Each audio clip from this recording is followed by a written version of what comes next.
Hi, everybody. Welcome to These Aren't the Nerds You're Looking For. I'm Lorenzo here, sitting with... Kevin Horde here. Hello, and we also have a special guest with us today. We have also with us... Kevin Warren. Hello. Welcome. I just waved. It's natural, I know. Oh, yeah. No, but I think you've listened to our show where Kevin and I will mime a lot of things, and then it takes us about 20 seconds to realize that nobody's seeing any of it, so it's good. You're all good. You're fitting right in. Usually I've got like a larger picture of who I'm talking to, but right now I just got like two heads smashed together, so this is fun. Yeah. For all you guys out there My eyes are listening, working a lot more. Kevin is... They are fucking with me right now. Oh, yeah. Kevin is our graphic artist, so he's the guy that drew up our hero pose and got our faces out there on the internet. So yeah.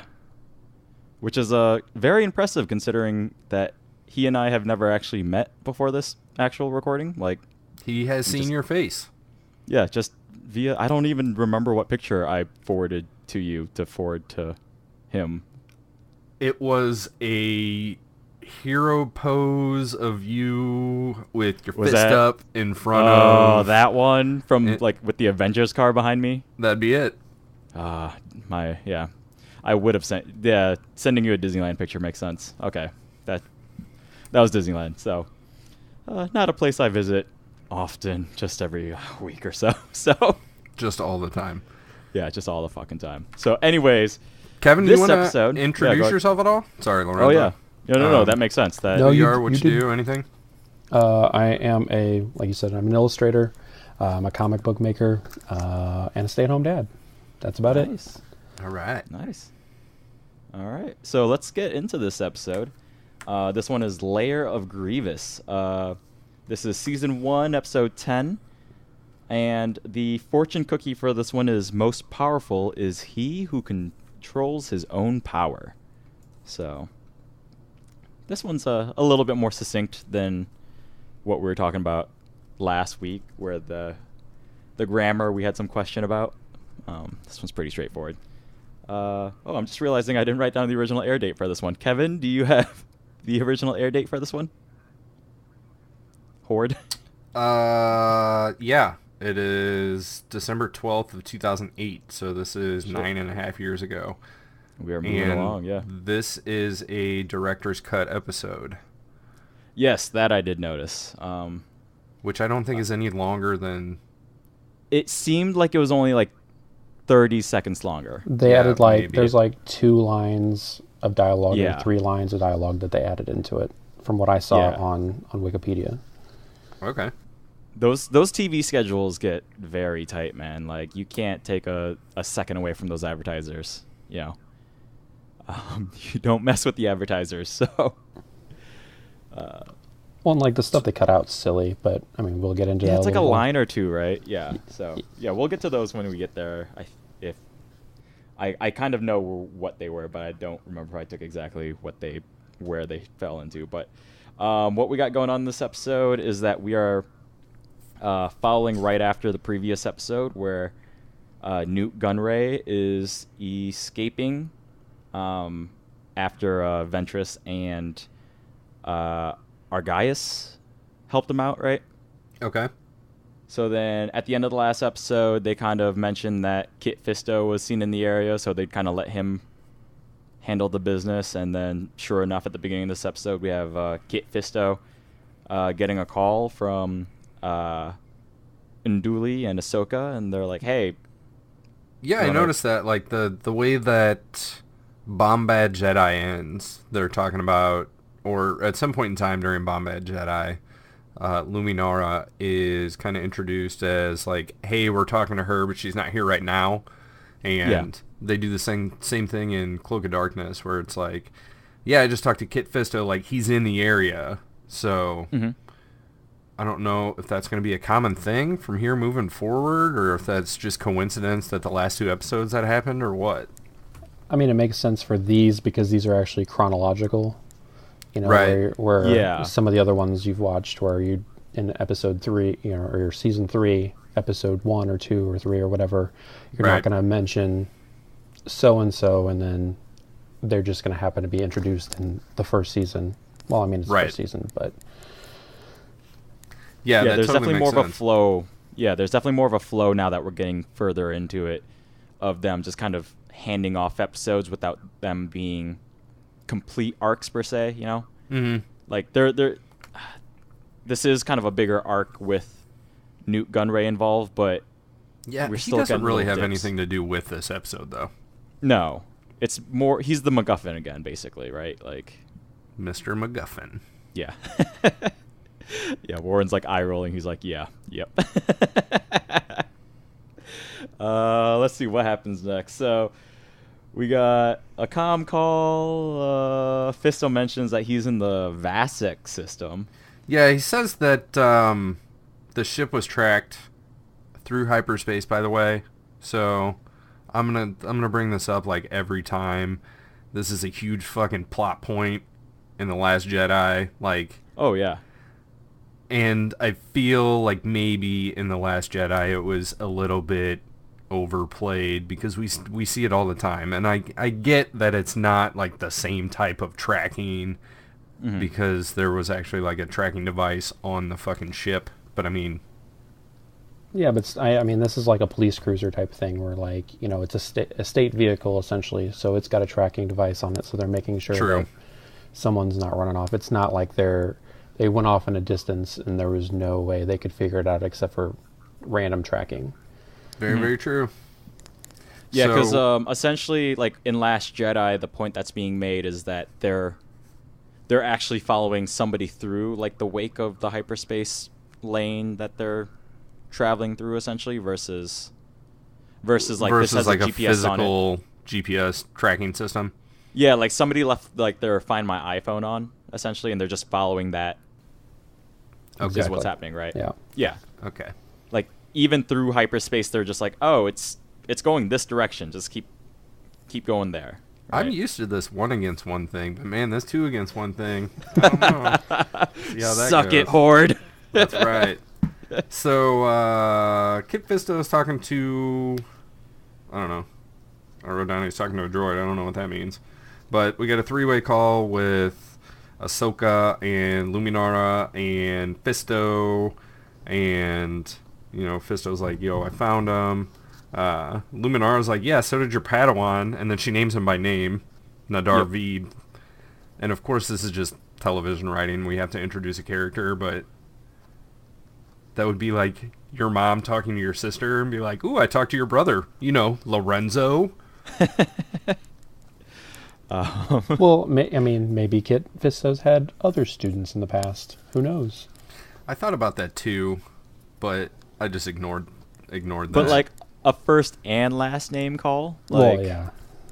By yeah. the way, do Jedi typically keep their first and last names like all the time? I mean, you see it with Anakin, you see it with Dooku, for sure.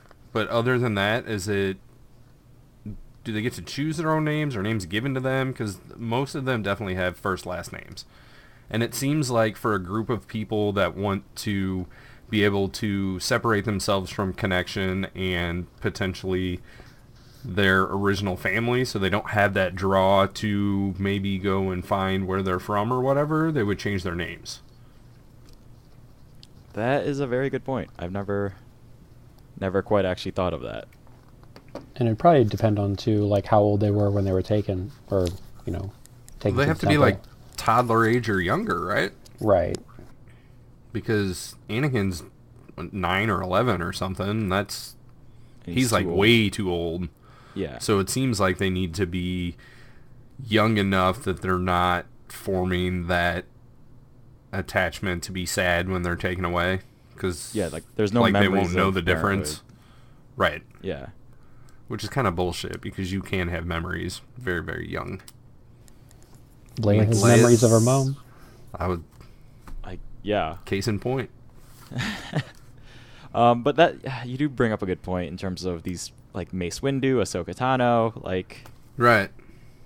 Kit are there Fisto, other Fistos that are Plo just, Koon, you know, everybody does seem to have a first and last name, except for Yoda. Maybe his Yeah, first name's Yoda's just Yo, Yoda. and his last name's Duh.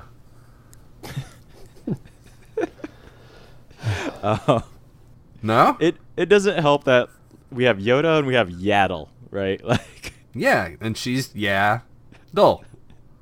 Yaddle. Are we sure we're spelling it right? Is it I think Yahdduhl? Like, No, I think it's Yaddle. Maybe.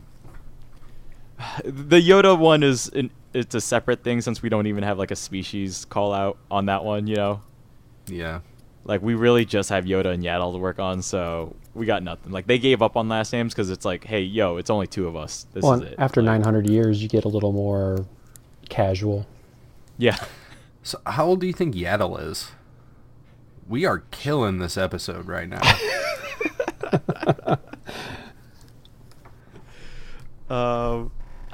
Yaddle? I got nothing for that. I mean, that puppet looked sad to begin with, so... That's very true. It was a sad-looking puppet. So I'm gonna refocus us and bring us back into this. Yeah, we gotta go. We're not making 90 minutes for this one, I don't think so. So Luminara is kind of talking some trash to Fisto about his Padawan beating him there, and Fisto's happy for this because he gets to see the dude again, right? And Ahsoka apologizes for losing Newt Gunray, and Kit Fisto is like, it's okay, and then like winks at her, which I found like kind of creepy, because we got Plo Koon that's got like this special attachment with Ahsoka because he's the one that found her and kidnapped her and brought her to like a temple full of dudes where they're gonna worship space rocks and whatnot. And then we got Kit Fisto, who we haven't seen any interaction with the two of them before, and the first thing he does is like, it's alright, sweetheart, and winks at her. So well, I don't know. So this brings up a thing that I wanted to talk about. So Kit Fisto's accent. Okay, yeah. Go ahead. You guys love accents. Why is the dude with like tentacle, kind of dreadlocks got to be Jamaican? Yeah, it's... So I might give this one a pass because the guy that played Kit Fisto originally in Attack of the Clones was a dude with some long dreads that was Jamaican. Okay. And I guess, I don't know if it was George Lucas or if it was somebody in the costume department. They saw him, they were like, you're it. You're what we're looking for. Like, you're going to be a Jedi. Here's the idea. This is the dude. And he was like, all right, cool, I'm on board. Let's go. And then apparently they made him shave his head. Jesus. So... Just to put those that's fake what I know about tentacle that. treads on. Jeez. But just think of like in Attack of the Clones, the only time you really see him is he kills some droids and then he like smiles. So I think totally have a note about him smiling later. So I think that's so we'll like, get to that. I think that's totally his thing. Is he's just like a happy-go-lucky dude who's just like, yeah, man, I'm up for everything. Like he should be wearing like a Tommy Bahama shirt and like chest sandals. hair. Yeah, exactly. Yeah. Just hanging out with like a few space margaritas and just... yeah. At least he doesn't say like, hey, it's good to see you, man. Ahsoka, man. Well, the thing is like, so Phil Lamar does his voice and does the voice of Hermes from Futurama. So all I could hear was like Futurama quotes when he was, I'm like, ugh. That's all I could hear too. As soon as I saw on Wikipedia that was Phil Lamar, I'm like, yeah, I hear it, and now I can't unhear it, and... I was waiting for a limbo contest. Yep. No, don't do it! Yeah, oh that's all. my. What have we gotten ourselves into? Anyway, for more distractions. Now there's just room for more minute distractions. of the... Yeah, we are still in minute number 1. How about that? Boy. All right, so Fisto flies down to... Is it a Vassek? planet or a moon? Because at first he just says, like, we tracked him to a remote system. I think we do get to that. Yeah, he mentions Vassek system. That's what I got. But then I didn't catch moon or planet. It's totally a moon, and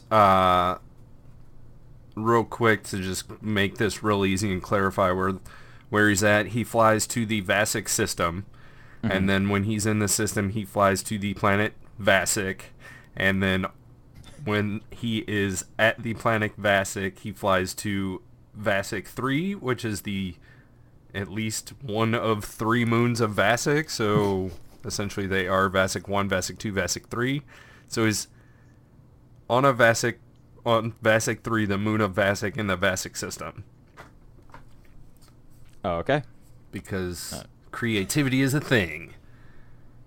So he lands, he's talking to Nadar, and they bring up something that apparently, like, Kit Fisto just, like, stopped training Nadar before his training was up. I don't know if he just, like, gave up on him. Like, did he give up, or, like, did the war start? I assume the war started.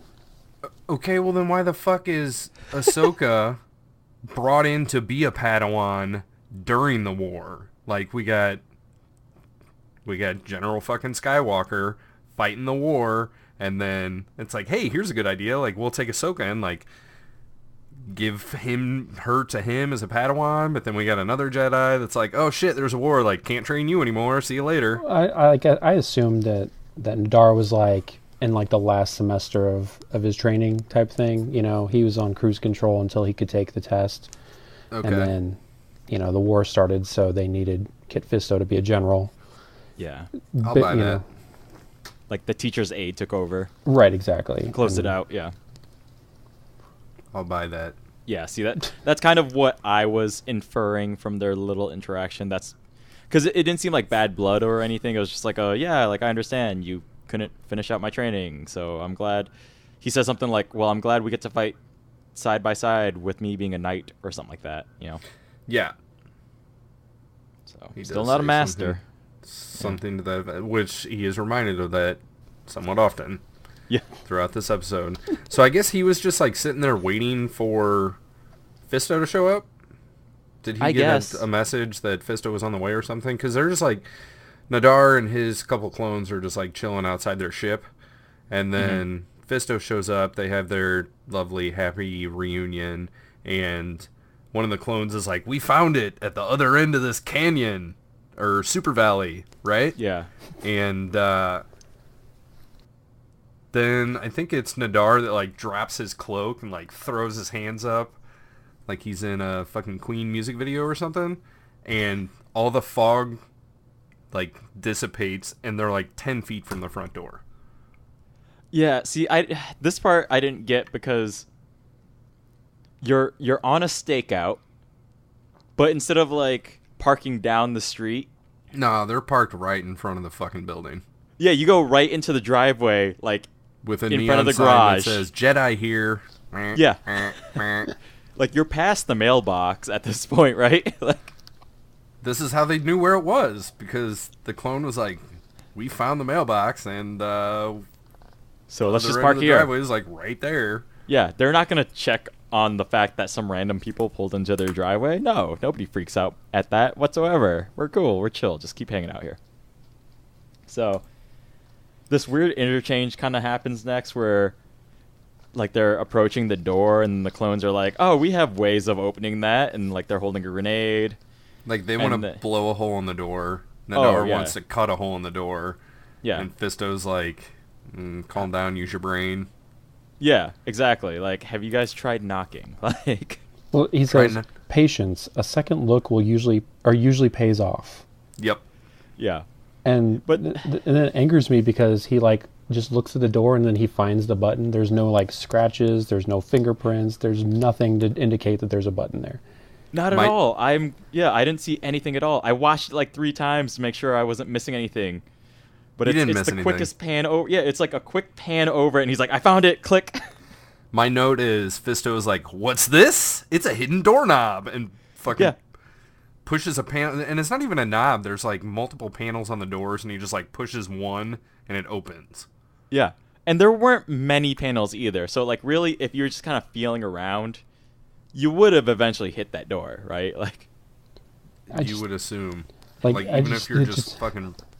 Sorry, Kev, go ahead. Oh, no, I was just going to say, the artist in me goes nuts because I'm like, okay, you already covered that door with texture.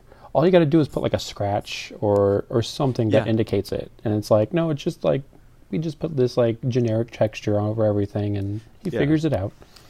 Or go like old, like Hanna-Barbera style and just make one like slightly lighter. There you go. You know, like just something, whatever CG version of that would be, right? Like Have a dustless, like 4-fingered metal handprint on it. yeah, just anything. But no, it was just the exact same egregious gray across the door. So at this the thing point, opens, yeah, we found the secret doorknob, so we get to go inside, and our crew of dual Jedi and I don't even know how many clones are with them right now. Like 2 of them were named. It's Niner and Bell, and yeah. Niner and Bell stay with the ship. Okay. And then I think there's a commander and then 3 other clones. Okay. Yeah, 4, somewhere in the realm of 4 sounds right. Yeah. And So they hear. Go ahead. I think the commander's name is Commander Phil. Phil? Phil. Yeah. Nice. Yeah, Phil, but not like Phil Coulson. So Yeah. Like Phil the pitcher. yes, but even But shorter. with an F. Like father-in-law. So Yeah, exactly. like Phil, yeah, Phil or like Filipino, you know, like. so Islander is what you mean. of some sort, yeah. Yes. For Islander love, Phil. And Phil says right away when they walk in, "It doesn't smell like droids to me." Yeah. Yeah. I did have that note. Where I'm like, what does that mean? Like oil? I don't. I think it's like I'm gonna go straight there, and I'm gonna say like a dirty penny, maybe, or But like a big pile of dirty pennies, or like a wet pair of scissors. but no. See, here's the thing, though. So There are specific. fucking droids in there. There are droids in there, so his nose doesn't work. That test doesn't Yeah. work. And it's through the helmet too, right? Like, so what? Is he just smelling his own goddamn breath? What's happening here? Like, The air's recirculated in there, man. It's gotta be I- pretty fresh. Maybe I he guess. farted. Maybe that was the fart joke of this episode. no more fart jokes, please. I don't know. Any fart jokes that appear in an episode, like I need to burn the entire episode to the ground, is what's happening. So We do have a pretty lame joke that isn't a fart joke, but they're kind of wandering around down the hall, which is like a single hallway, so it's not as though they have to investigate in like rooms or anything. And there's an opening, and they hear some battle droids talking to a chair, we'll call it. Like the chair, there's a single chair, yeah, and you can see the back of it, and there's a bunch of battle droids. There's the apparent voice of Newt Gunray. Yes. And all we see is the back of the chair, and the droids are eventually kind of talking to it. Yes. There's something real quick I want to mention that happens right before that. Okay. That I only want to bring up because it never gets paid off, but they're kind of walking around, and there's like, oh yeah, there's like nothing in here. And then like the first thing that happens is like a hiss comes from...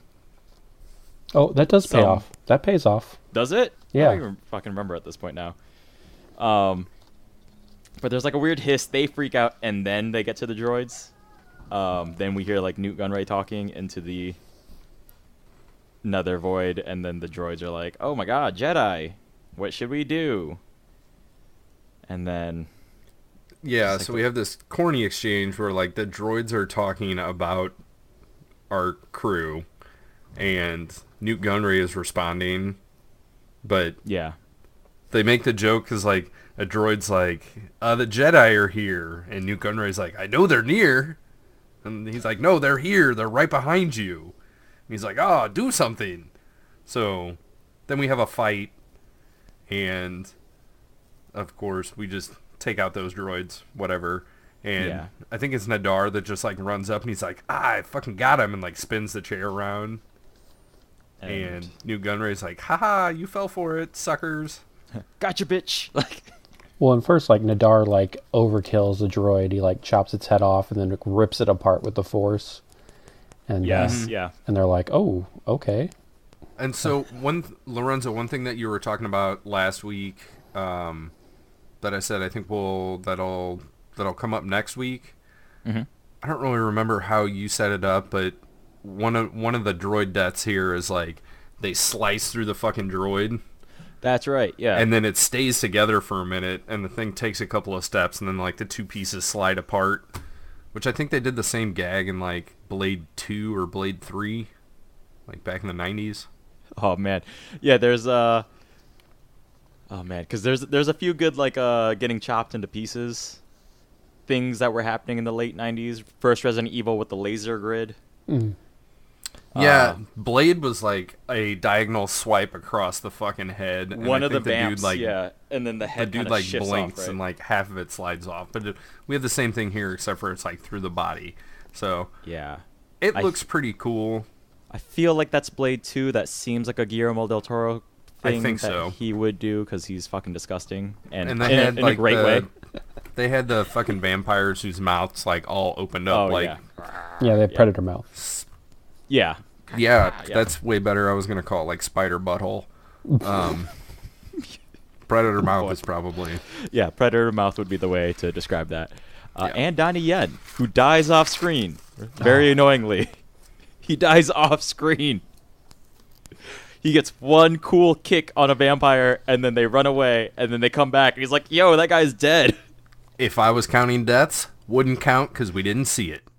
I agree with your counting system, but I mean, it's Donnie fucking Yen. Why do you kill him off screen, Guillermo? It's been 15 years, I'm still angry about this. So, anyways, back to this episode. So, sorry. No, what brought it up real quick last time was we were talking about there was a clone decapitation. yeah, And we were kind of talking about how always the decapitations are very, very clean. Mm-hmm. So nobody Okay. ever nobody clips the chin ever. You know, the chin piece it's never just, kind of gets just straight helmet like off. a pop. Yeah, Yep. like a Barbie head just popping straight off. So that's That's how they build. That's how they build the clones. we work with analogies. A lot of very simple analogies that I would say 80% of the time works, and then 20% of the times we're really just circling around something. So that's what we do. yeah, so that's where carry on. Yeah, I was just gonna say that Fisto gives like a mini lecture to Veb at this point, and paraphrases Uncle Ben with the whole great power, great responsibility thing, essentially. Yeah. My next note was these dumb Jedi are fooled by a hollow of Newt Gunray, who is just laughing at them. Is it bad that when you said Uncle Ben, I thought Rice before I thought Peter Parker? Yes. Just Is it bad that I was angry that once they turn the chair around and Dooku shows up, Nadar doesn't go, "It's a trap." I wrote the same fucking thing. I said this is the exact moment where Nadar should have said, "It's a trap." exactly, yeah. Why didn't he say it? Like, one of the clones is like, this seems like a trap, but like it would have been it would have been perfect. Give it to Nadar. Yeah, give it to Nadar. So Oh, but also one of the parts that was cut out for TV was when the droids are fighting the Jedi there. One of them asks, "Have you ever killed a Jedi before?" And the other one says, "No. Why?" And then they die. yeah, right away. I like those moments. I don't. Lorenzo's shaking his head, so I'm going to say that he does No. not. No. But I do. I enjoy them. We get into the struggle where like I get the show is meant for like a younger audience. No, it's meant for me, and I like it. It's meant for everybody but geared towards a younger audience, let's put it that way. Right? Okay. And yet I don't have a small child, but that's not the kind of humor I would want to expose to my young child. I guess, you know, like I don't know what that means. Like I don't know if that means I'm going to show them like Scary Movie when they're 6, but you know, like that is what I'm foreseeing in your future. Oh yeah, like my future child's going to be watching like Taxi Driver when they're 4, so I like how you're making plans for your future child. Oh, we are going to make a Uber film historian is what's going to happen. They will be a holocron of all movie information. Or they will completely reject your movies and I got nothing. Dude. Oh, no, I already know like there's ultimate about fucking curling or something. Oh, I already know. Like, my kids want to go into sports. I'm be like, I have no idea what the fuck that means. Football, great, sure. You throw that ball through the field goal thingy. Throw it straight through there. Great. But you got to do it with your foot because football. That's exactly what's going to happen for my future child. So, anyways. Bringing you back in, Lorenzo. Bringing you back in. So, where were we? Nadar does not make the obvious it's a trap joke. I do have one question about the hologram, sure. and we do kind of get into the holograms a lot. So, was Dooku just sitting around somewhere waiting for his hologram to kick in for the chair appearance? So I think that he and Newt Gunray were sitting face to face. And okay. And they're just patched into the same line, or? Yeah.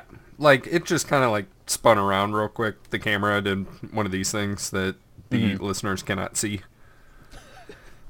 Yeah, Kevin's just rotating his hand back and forth like he's in the old Beyonce Single Ladies music video.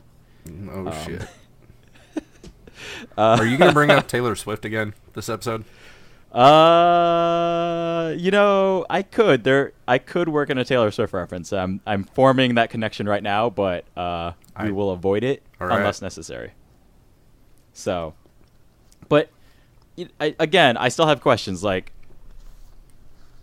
in order for Dooku to place that hologram outgoing call, does the thing like force him like, hey, like you can't complete this call as dialed until you sit down in a chair? Yeah. Like if he's standing. No, I think he was, like I said, I think he and Newt Gunray were sitting there chit-chatting, and Newt's like, oh, wait, this is going to be very funny. And if we're just both in the same chair, like. Right. And then, well, because the chair's not a hologram, it's just the people in the chair. But that's what I'm saying. So, like, from Dooku's point of view, he has to be in a seated position somewhere, right? Perhaps. So then would if he was standing, would his legs just go straight into the ground through the chair? No, he would be standing on the chair, but he would be shorter. Okay, so he would just be like 80% minimized? Yes, because then otherwise the eye lines wouldn't line up, and we know that has to happen. So, okay, so as long as the eye lines match up, then the holo calling system,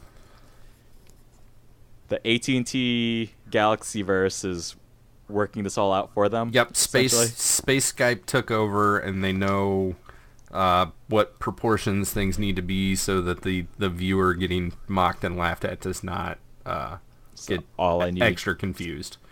All I need to know. That's all. But also, I mean, like, so far, like, Grievous hasn't done much, or not Grievous, Dooku hasn't done much, so, he's probably just chilling somewhere in his little space castle or something, just counting his money and, pointing his finger, telling people to go do things. Is he probably like literally like shuffling a chessboard piece, like with a long stick yeah, somewhere? Exactly. He hasn't, from what I remember, he hasn't really shown up other than I think he was on the bridge of one ship. Yeah, on a 3-part story arc, he was on the bridge of a ship for one part. Then the second part, his hologram was on it.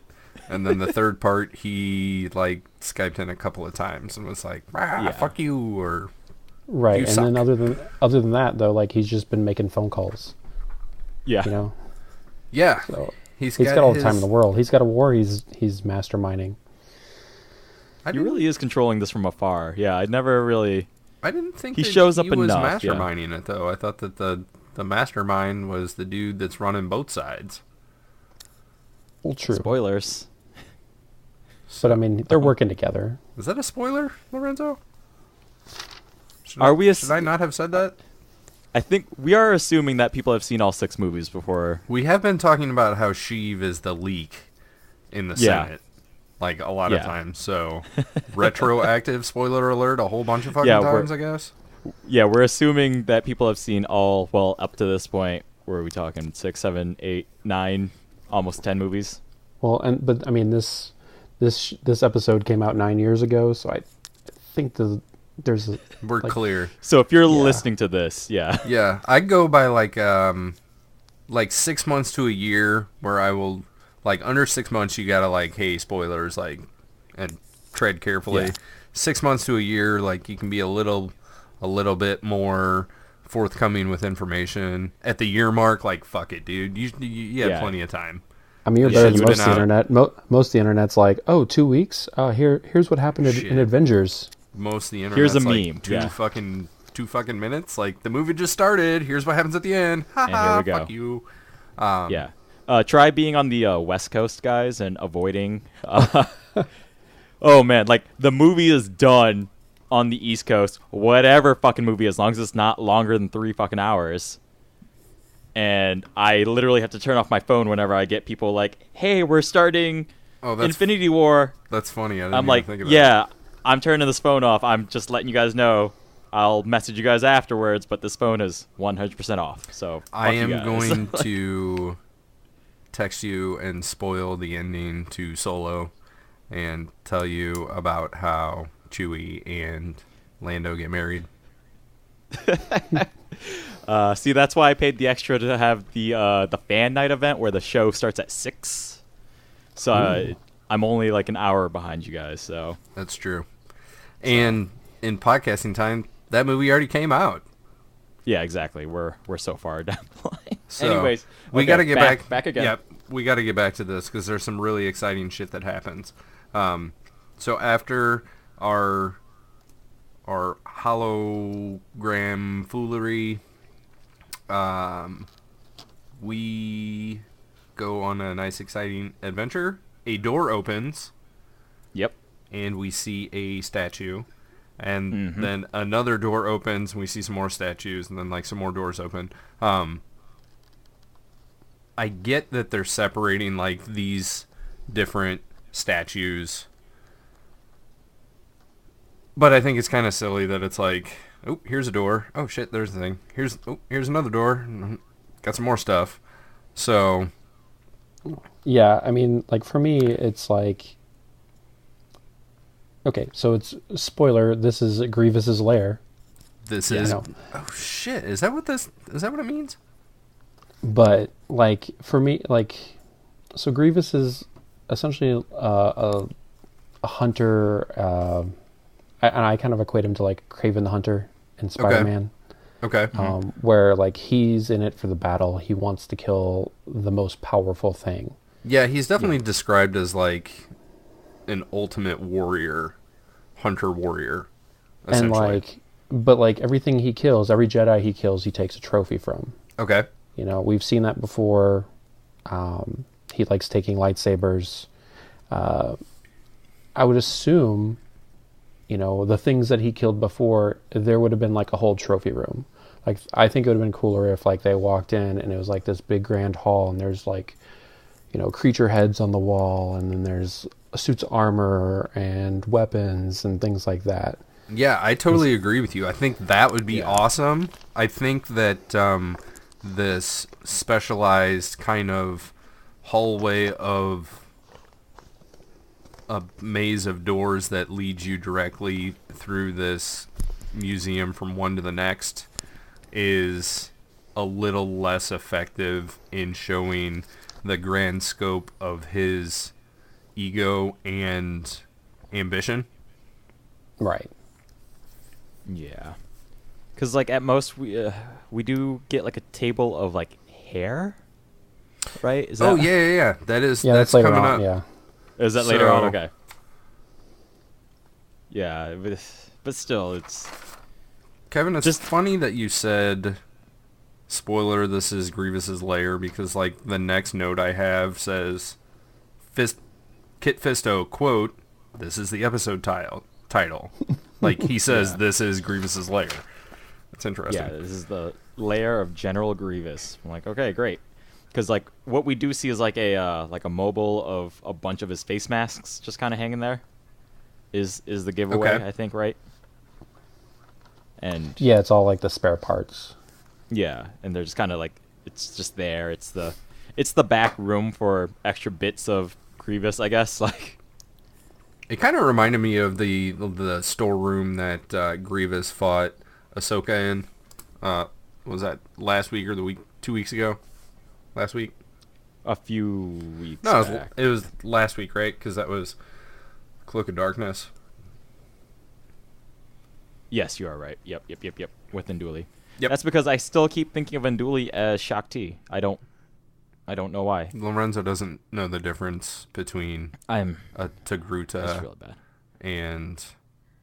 Because Nduli was so unmemorable in that episode, so that's why I still have trouble remembering that was just last week's episode. But yeah, it's definitely like a weird dark storage room that's just kind of hanging out. And then at this point, then we cut straight to Grievous, right? Yeah, this is where actually we see Grievous for the first time.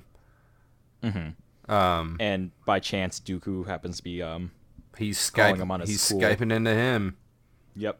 And so on the cool car phone going on, so the bag phone with the extra antenna on your car. Yes. And then Dooku like makes his like kind of demand essentially that it's a demand for Sidious that Sidious is concerned about Grievous's performance in like the last quarter or whatever they're judging him on. Like, yeah, is he essentially like, hey, get your shit together, you've been failing too much and all you do is fucking run away, so like step up or we're gonna have to do something about this? Yeah. And it's essentially like and he wants him to kill more Jedi. Yeah, exactly. Like the order is kill more Jedi. Like, and then Grievous makes what I do find to be a very valid complaint that he's only given like battle droids to help out with, and they're completely useless against Jedi.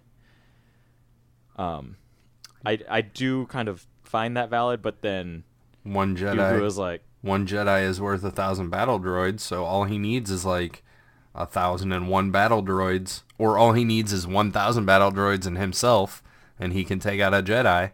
And then they'll take out that Jedi. Yeah. That's right. So there's like 10,000. There's like 10,000 Jedi at the Battle of Geonosis, right? Is that the number? That is, I believe, the official number from Attack of the Clones.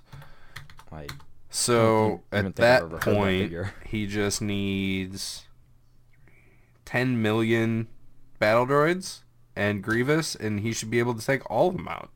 Like, no problem. Yeah, but a lot of those guys died at Geonosis, didn't they? So he needs even less.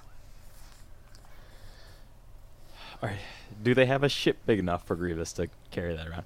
Also, because like, what is Grievous doing around flying by himself in his little starfighter? Because he fucking ran away like the last time we saw him. So I guess he's been he's been like flying around for a while, like sulking in the corner, like, oh shit, dude. When Dooku finds out, like, he's gonna be pissed. Did he take like Star Route 66 or something like that instead of like going on an actual freeway? Like, what's happening here? Like, yes. All right. That is possible. So at this point, this is where we cut back to our dual Jedi crew, and this is where we see the braids and the other shit. Lair comes in. Yeah. So this is. Do you guys kind of want to talk about that? What we got going on in this room here? Yay. Nay. Go ahead. Essentially, we've got all of the trophies that Kevin was kind of talking about it earlier, that he's this hunter that's keeping trophies of these kills that he's got, and this is his little trophy room so that he can come in here and rub his legs together with his pants off or whatever and enjoy the fruits of his labor. So I saw, like, it was hard to tell, but like counting up all these different braids, and these are essentially like Padawan braids, right? So he brags about killing Jedi. At some points in time, they make a point to say, like, no, you're not a Jedi, you're a Padawan. Like, Padme fucking cuts Anakin's nuts off like a couple times. And he's like, you're not a Jedi, you're a Padawan. Like, so just chill, you know? So, I mean, there's that. But I decided to try to look into it and find out how many Jedi that Grievous had killed. Mm-hmm. And there's a couple of different lists that I combined together. So it's a total of 1, 2, 3, 4, 5, 25, 24. And then so I went through this list to figure out whether or not it was Legends or canon, right? Uh-huh. Do you guys want to go through the list? Move on. Yeah. We got to move on. Let's do it. Move on. But so in canon, I think there's like 3, which Okay. kind of makes sense because that's basically the number of lightsabers that we see that he has. Other than that, it's like a whole bunch of people from the 2D animated Clone Wars series and then from comics. But then there's like some that are like questionable where it's like when you pull up that person's Wikipedia page or Wikipedia page, like it says it doesn't have like a canon section, it's got a legend section, but then it says like appearances, episode 3 novel, which tells me that like the novel either isn't considered canon because it's not the film. Is that the way it works? Any book not released after the Disney takeover. So Any book released before the Disney takeover got knocked out of canon. even the novelizations of the novelizations for sure. really Because I know the novelization of Revenge of the Sith tried to make certain amends. Like I've never personally read it. I've just kind of heard that it tried to backfill in things that may or may not have kind of just contradicted the film itself. Okay. So But I do Disney- think it's kind of interesting that there's characters that are only mentioned in the novelization of Revenge of the Sith, and their connection, like their only story point, is that they were killed by Grievous, and I did not think that Grievous was mentioned in the novelization of Revenge of the Sith at all. Wouldn't he have to be if At the beginning. Obi-Wan is fighting him? Yeah. Oh, I'm totally retarded. My bad. Yeah, because Obi-Wan has to kill him in that one, right? Somehow I completely forgot that he was in the movie at all. So yeah, they're not skipping that, right? no, we'll just move on from there. Okay. Yes. So after we get out of this room, like Grievous lands. Grievous is surprised, surrounded by like our heroes. Then there's like a big fight, and periodically throughout this episode, Nadar just wants to fucking run in. He's like, I'm gonna kill him. Like, I'm ready. I'm a Jedi now. Like, this is what I'm gonna do. This is what I'm here for. And Kit Fisto's gotta like pull him back and constantly like, yo, calm down. Like, remember your training. Like, I trained you better than this to a point, and then I gave up on you. And then, but remember that stuff. And so they see Grievous and they attack, right? Yep. They just go right into it. Yeah, they kind of get the jump on him a little bit as the fight kind of goes on. They end up cutting his legs off, which is Yep. Yeah, they kind of epic. First they harpoon his hips, and then he cuts his legs off. Yeah, because the clones they have harpoons on the bottom of their rifles. Mm-hmm. So they're kind of bracing him down while the Jedi kind of go in. And then he still escapes from the harpoons. And then even without legs, I found interesting, he was still able to get away, which I don't know what that exactly says about our Jedi warriors. Well, he throws a clone trooper at Nadar. Yep. Yeah. But the mechanism of him getting away is really interesting because he's kind of like just monkey barring. Oh yeah, I put good thing Grievous has a ceiling made of monkey bars. Yes, exactly. Yeah. I called it monkey barring as well, and I'm wondering,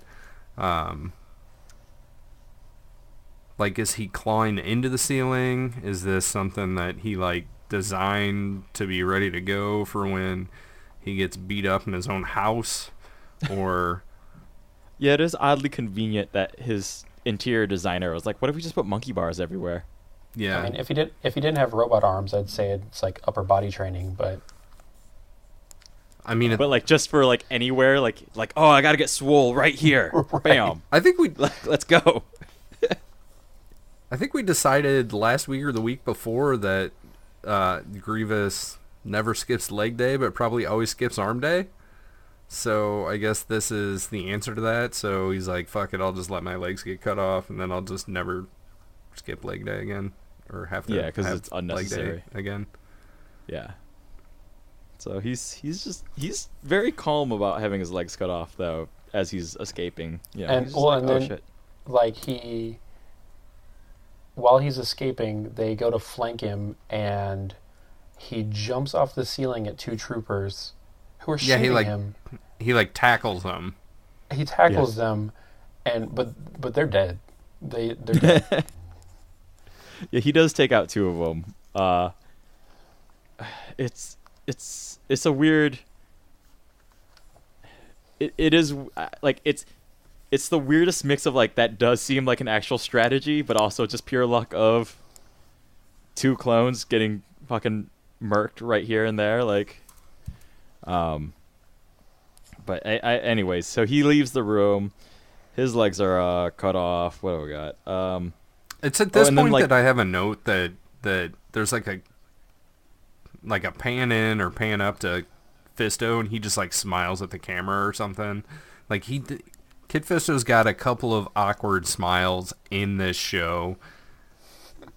They're really trying to work in that smile that everybody remembers from Attack of the Clones. Right. Like- So And it's always it's pretty darn forced here. Like it's not supernatural, I will say that. yeah. As we follow Grievous, he goes into like his chambers, I guess. Like it's not his bedroom or anything, but it's kind of like his weird big office space or something. Yeah, I think later we learn that this is like the control room, but Yeah. So it is kind of like his office / R&D department / I don't know if he needs to sleep, so he can just kind of like watch over everything and Yeah. get Because there are like some surgeries monitors. performed on him or something.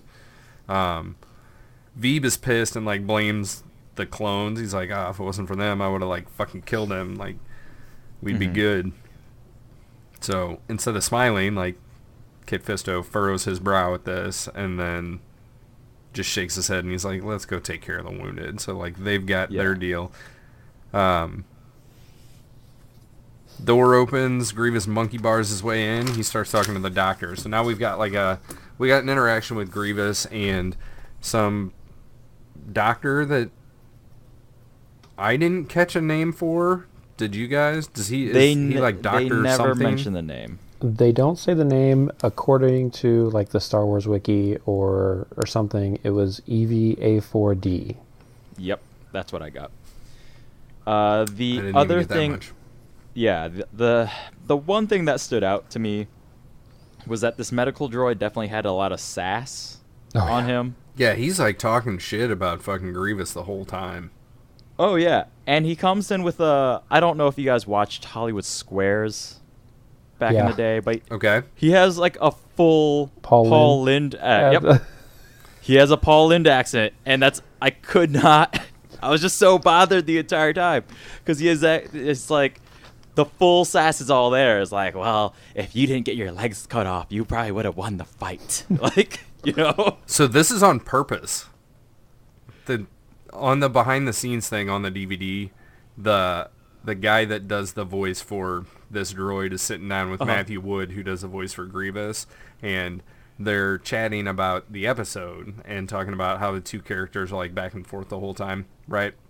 Mm-hmm. And the dude is like, so when they approached me and they told me like what this character was, I thought that I needed to go like the complete opposite of Grievous, and this is what I chose. Paul Lynde. I guess Paul Lynde would be the opposite, I guess. Yeah. So that was, he's like, that's what popped into my head, and I went with it. So it's, all right. You're dead on, and it's on purpose. It's just funny that that's the reference. Like, oh, how far away from Grievous can we get? Paul fucking Lynde. Like, yep. You know, because it only makes me question the droid's motivations even more. You know, like, does the droid actually have a medical license, or is he just there to check you out? You know, like. Well, there's a point later where he says something, and I'm like, wait, what? That's just you're a doctor. You're not. You know. Okay, whatever. Yeah. It is concerning. Like, this is the closest I think we'll get to, like, Dr. Nick from The Simpsons, essentially, when it comes to these Medroids. Like, where it's like, is there another doctor I could see? Can I get a second opinion? I don't. Right. Right. Like, I don't. I'm a little uncomfortable right now. Yeah. I don't. Like, oh, your degree is actually from the country of Columbia, not the school, university. Like, not the University of Columbia. Yeah. Like, oh, okay. We're gonna go and get my legs fixed by somebody else. So Dr. Paul is just talking shit to Grievous right now, and he's like, don't be mad at me. Like, if you fought better, you wouldn't need me. And then he's like, look at yourself. You let those Jedi just tear you up. What a mess. And he's like, this is going to take a while and all this other jazz, right? And so at this point, Grievous is asking, like, where his bodyguards are. And the doctor points out that they were remotely deactivated for recharge, and he thought that Grievous did it. So I thought, like, when this happened, like, I thought, like, oh, maybe I missed something, like, earlier in the episode. No. But I didn't, right? No. I didn't. At all. Okay. But it does come up. It's never brought up. It's never brought up before. Now. It's brought up, and it's brought up later. Yes, yeah. But, like, this is the first we're learning about it. Like, we learn about it when Grievous learns about it. Okay. There are these droids that he is in possession of, and they just went on lunch break without him. Like, right. So they're all just, like, hanging from the ceiling with, like, connected to fucking vacuum hoses or something. So yeah. Grievous turns them all back on and then goes to, like, check the security cameras. At this point, we get to see Nadar with some more ego, like, talking about how he wants to... Doesn't Dooku pop up here? I think Dooku pops up later? Or is it later? Okay. Because this is, where Horde was going. Yeah, we get, like, this weird scene of Grievous, like, totally spying in on a full-blown conversation, which is weird that nobody would notice that they're on camera, right? Right. Yeah, so I have a question of where the fuck is the camera, because we do get to overhear this conversation between Nadar and the clones and Fisto, and then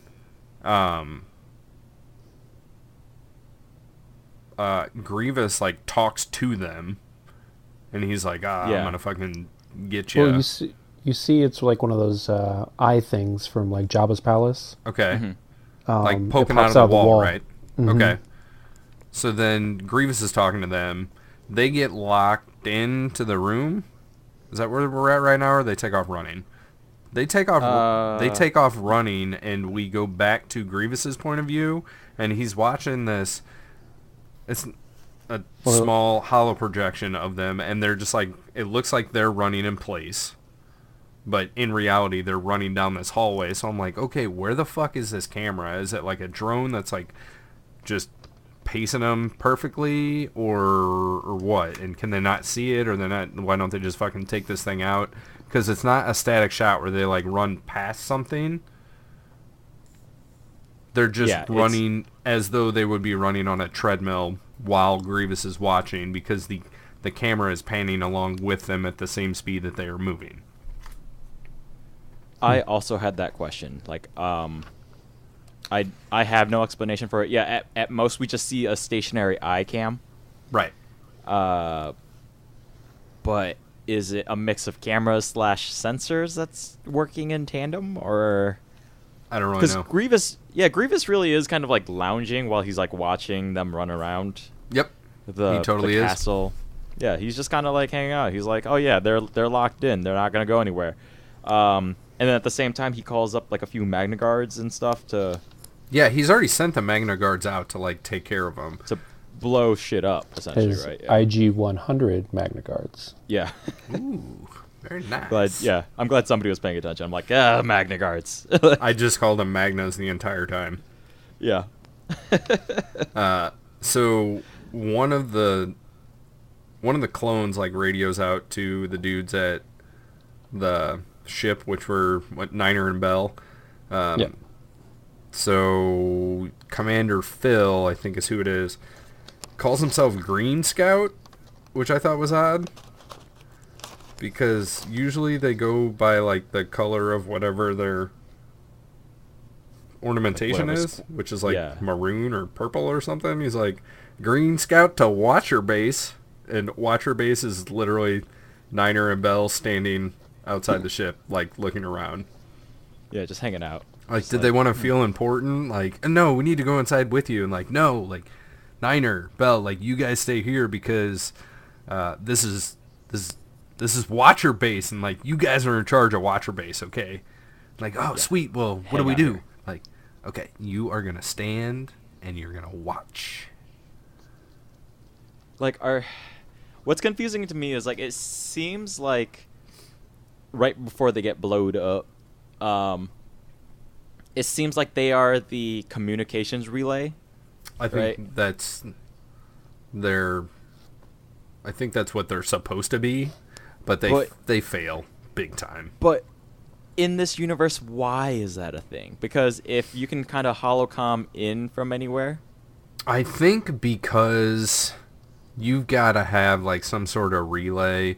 Like at this point, I don't think that Kit Fisto could just like call up Anakin or Ahsoka or whatever from his wrist communicator, because I don't think it's powerful enough, because you're traveling super far distances. Like it's a hard enough leap to imagine that you can go thousands of light years via communication instantaneously, like real time, right? But when you're traveling through hyperspace, which is like a separate fucking dimension almost, it takes actual time to travel. It's not instantaneous. So it's just kind of like you at least do need a satellite pointed in some direction to... Yeah. You still need that relay. So, like, if they had a little satellite dish thing... Yeah. Or if they had a droid with them, then they wouldn't need to relay back to the ship to send their communication elsewhere. Okay. Well, and then they say, like, when they go into the ship that they have to warm up the relay. It's like, okay, you gotta crank it? Well, yeah. Do they have to reboot it? Like, did it install an update? Like, yeah. It was cold, so they had to put a blanket on it and, like, make it happy. Are there annoying, like, app updates for their ships, like there are for our phones and stuff? Like, I think they were just, like, totally not paying attention. They're like, oh, sweet, we're on Watcher Base, but really, like, Watcher Base wasn't, like, watching. It was supposed to be, like, communicating. And then they're like, oh, shit, we got to send a message. Like, maybe we should go turn that machine on. Like, turn the thing on. Yeah. And then we'll... Like, you're doing nothing else. You had one job. Yeah. Yeah. I got nothing on that. But then we still... But the one other dude refers to him as Green Scout? Was that what you said? Green Scout to Watcher Base. Contact fleet at Bestine for reinforcements. That's a paraphrase. Okay. Like, he definitely says contact the fleet at Bestine, right? Which I don't know where that is. No. And I did not look into that. But, but nobody else refers to them as anything. Like, they're not Green Squadron or anything. Green Squadron we just saw in the... So is that his nickname? Is it like Commander Phil and Green Scout? I can't imagine Green Scout's any sort of... Maybe that's his last name. They don't have last names. They just have numbers, Kevin. Yeah. They're not Jedi. So any of their any names that they are given is kind of given to them by group survey, I guess. Or I guess they can name themselves. Like, this dude could be like, I'm going to be Green Scout. And everybody else is like, what the fuck does that mean? And he's like, yeah, like, you're just fucking Phil. Shut the fuck up, Phil. No, I'm Green Scout. Guys, call me Green Scout. It's cool. Star-Lord, man. Like, no. That one's We're taken. not calling you that. Lorenzo, I'm not calling you Star-Lord. Not calling you that. Oh, come on, man. Star-Lord. Yeah, I have nothing on that one. So, moving on. What's the next thing that happens? The Magna Guards fucking shoot the ship and blow it up. Yep, that gets blown up. Communications are cut off. Not even Magna Guards plural. It's just one dude picks up a rocket launcher and blows the fucking ship up. I did think it was kind of cool that so Green Scout is like talking to Watcher Base, and then we see it through like the macro binoculars, right? Mm-hmm. And I didn't catch it the first time until like after the whole sequence happened, because like you see it through macro binoculars, and then there's the interchange, and then you see the Magna droid like look into them, and you see the same thing, and I was like, holy shit, like it cuts over to it, so it continues that thing of like, and on the inside of Grievous's lair, Grievous is like watching what's going on via hollow video cam.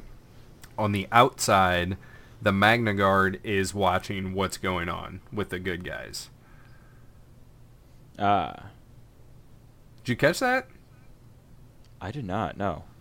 So there's there's two instances where it's like through a viewfinder, and it's from the point of view of the Magna Guard that blows up the fucking ship. Green Scout like hits his wrist thing, and he's like, yo, I need you guys to do this and like relay this information. And at first, it like when it cuts over to to Niner and Bell standing outside the ship, it's through the macro binocular viewfinder or whatever. And it's got like the little scanny thing at the bottom, and it's like the green and yellow color or whatever, and then it cuts to them and they talk, and then it cuts back to the guys inside, and then you see outside, and it introduces that the Magna Guards are standing there, and then he lifts the viewfinders back up to his face, and it pans back over to Niner and Bell, and it's through the point of view of the Magna Guard looking through these viewfinders. Then he pulls them down, and then you see him pick the fucking cannon up and blow the thing away. Go for it. Yep. Yeah, I did not catch that whatsoever. Yeah, me neither. Yeah. So, all right, that's cool. Yeah. So at this point, Fisto calls R6, which is like his personal droid on his droid ship. Mm-hmm. No. Starfighter. No, I'm wrong. I got that backwards. R6 calls Fisto. Right? Yeah. Yeah, he calls him because he's being attacked. He's being attacked by Magna Guards. What should I fucking do? Fisto's like, get the fuck out of there. R6 takes off. He's got a Magna Guard in tow. And then I said, R6 gets rid of the Magna Guard with a good trick. Yep. One good little spin there. One good little spin. Dispatches off the Magna Guard, who kind of just falls into the distance. We don't really... It looks like he was about to like hit a cliff for a second, but he kind of just keeps falling, right? Is that what happens? No, he gets like whipped off because R6 is like fucking spinning and then gets like whipped off the side. Off, and then he we like just see him smashes kind of like into a a fucking frame, spire right? or something. Oh, I think so. I missed that. Real quick, so this is like an R6 droid. So we went from R2, who got lost and then found, and then the replacement for R2 was Ahsoka calls like the quote-unquote like new R3 droids. But this is like an R6, and we know that Obi-Wan had an R4. I haven't had time to look into like the numbering system of how droids get their names and numbers or whatever, but I don't think that an R6 is like 4 generations newer than an R2. Yeah, and this one's R6H5. Right. So it's almost more like a fucking serial number or something, and not. Yeah. This isn't like the R series, because it's weird because the droids are talked about in different ways sometimes, and I think at some point in time somebody's talking about like the R series of droids, Is it Ahsoka when she's like the R3 is the new one in the R series and like it's better than the R2 or something? I know she kind of says that it's like an upgrade in general. I don't know if she says it's like the newest per se. Right. But just to kind of dive back into that conversation, and we can get Kevin Warren's opinion, because like we kind of had the question like with the letter and number designation for the second half, that only really gives you like 260 options, right? Like you have 26 letters, 1 through 10. Mm-hmm. Well, right. 0 through 9. Yeah, that's what so you have 10 digits to work with. Correct. Right. So you only have 260 available unless combinations. Well, not necessarily, because you have C3PO, so it's like he's got, even if you break that down into like first name, last name, where like R2D2 is like first name R2, last name D2. C3PO would be like first name C, last name 3PO. So you can have more than one letter number combo in the first and or second segment. So you could feasibly have a droid that is like AA57-PB72059. And does that seem consistent across all the droids we've generally met, though? Because it's always like R series something. For like if we're just looking at just the R series. You mean? Yeah, if we're just looking at like the Astromechs, it's always been like R number dash letter number. Yeah, like R2KT or R3P4 or this one is, would you say R6H4? Yeah. Kev? But that's the thing, like you just said, like R2KT, so R2KT is... Yeah. You you got double letters at the end. Right, so. It's still like two character, but you've got a... Yeah, so you potentially have... a lot. That opens it up to 36 options in each. So 36 times 36, I'm not doing that off the top of my fucking head. That would be... No. So you can run through that whole Rolodex there. So you could have like... That's like R2. 1,300 different options. Okay, that's a decent amount before you want to upgrade to like a R. So like you said earlier, is it serial numbers or is it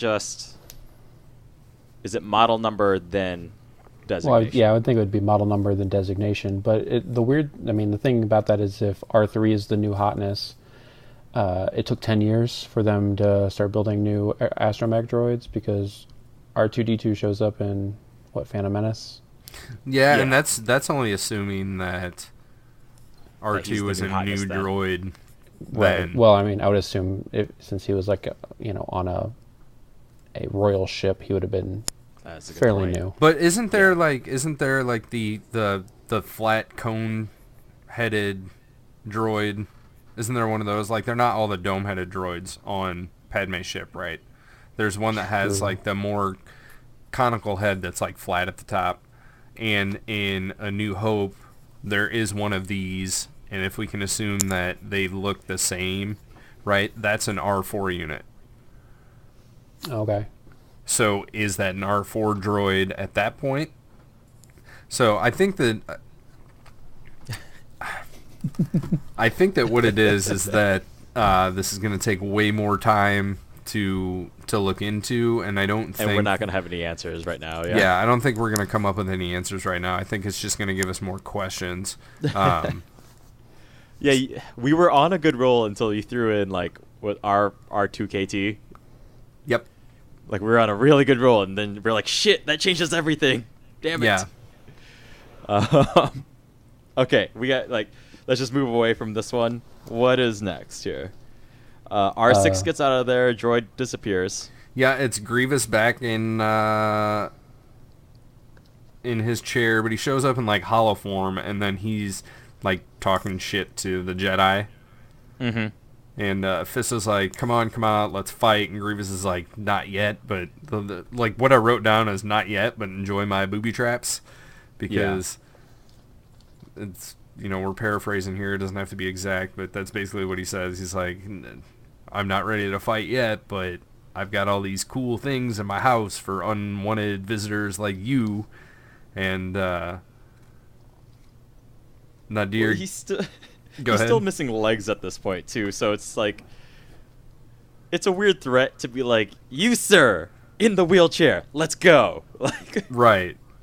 He's not fucking Professor X or like Mr. Glass or something like that. He's Grievous with no fucking legs. Yeah, it's so it's a weird threat. It's not even like a threat. It's like I send you. This is the shit that kids get in trouble for with each other on fucking social media now, because they're like sending messages like, ooh, nanny poo poo on you, and then like somebody gets like all fucking offended about it. Like, it's a fucking message somebody sent you, right? Yeah. Like, just leave it.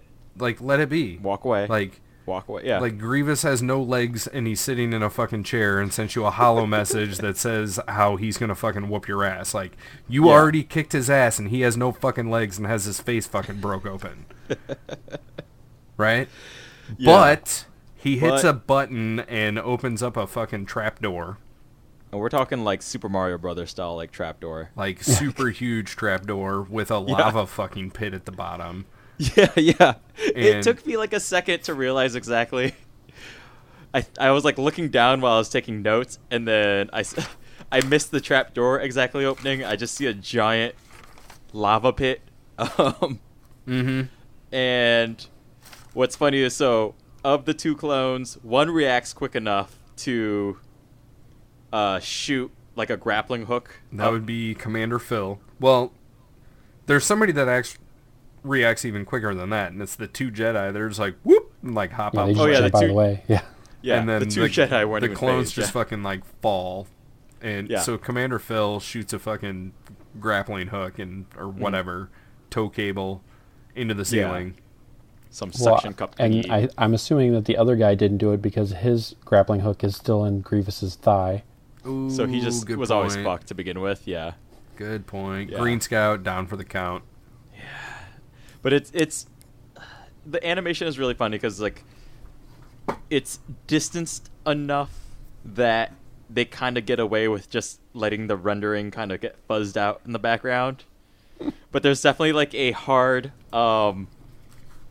it's like when you mix cornstarch and water together and you get that weird like emulsion thing,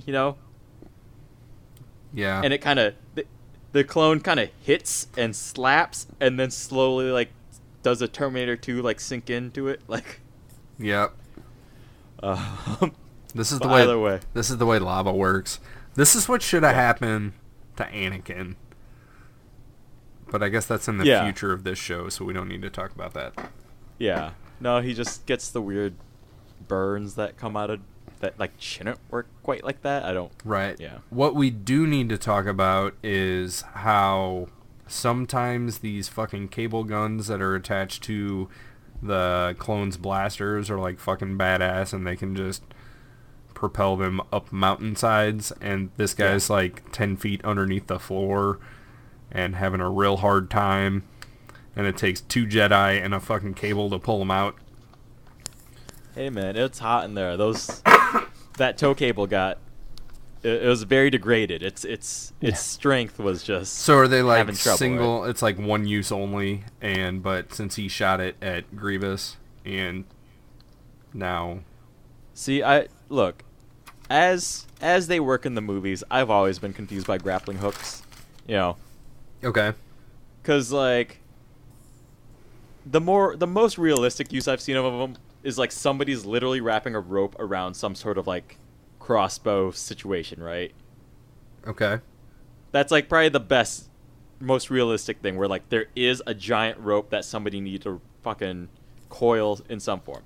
Right, and then you have propel it with some sort of projectile technology. Something, somehow it's being tossed away. Then you have like the fucking more fanciful ones where like the Batman one where like it's a tiny little pistol and yet he's shooting like 200 feet into the sky and compressed gas, man. Yeah, that's how but that works. Where's all the tow cable being shoved into? You know, it's microfiber. Yeah, but then like when he like lands on a statue, does he discard the whole thing? Is that what's happening? Yeah, don't you remember in Batman '89 where he picks up Vicky Vale and he's like, "How much do you weigh?" And she's like, 95 pounds. And he's like, "Okay." And then he fucking fires the thing off, sticks it on his belt, and they ascend like perfectly vertical, right? To a point, and then he looks at her and he's like, 95 pounds, right. See that thing on my belt? Grab it. She grabs it. She goes up. He goes down. That's what happens every single time. He's just got a whole bunch of those in his butthole where he can hide things. Just ready to go. His bat pack. I mean, yeah, see. His bat fanny pack. It's like right next to the shark repellent, you know? Like, yes.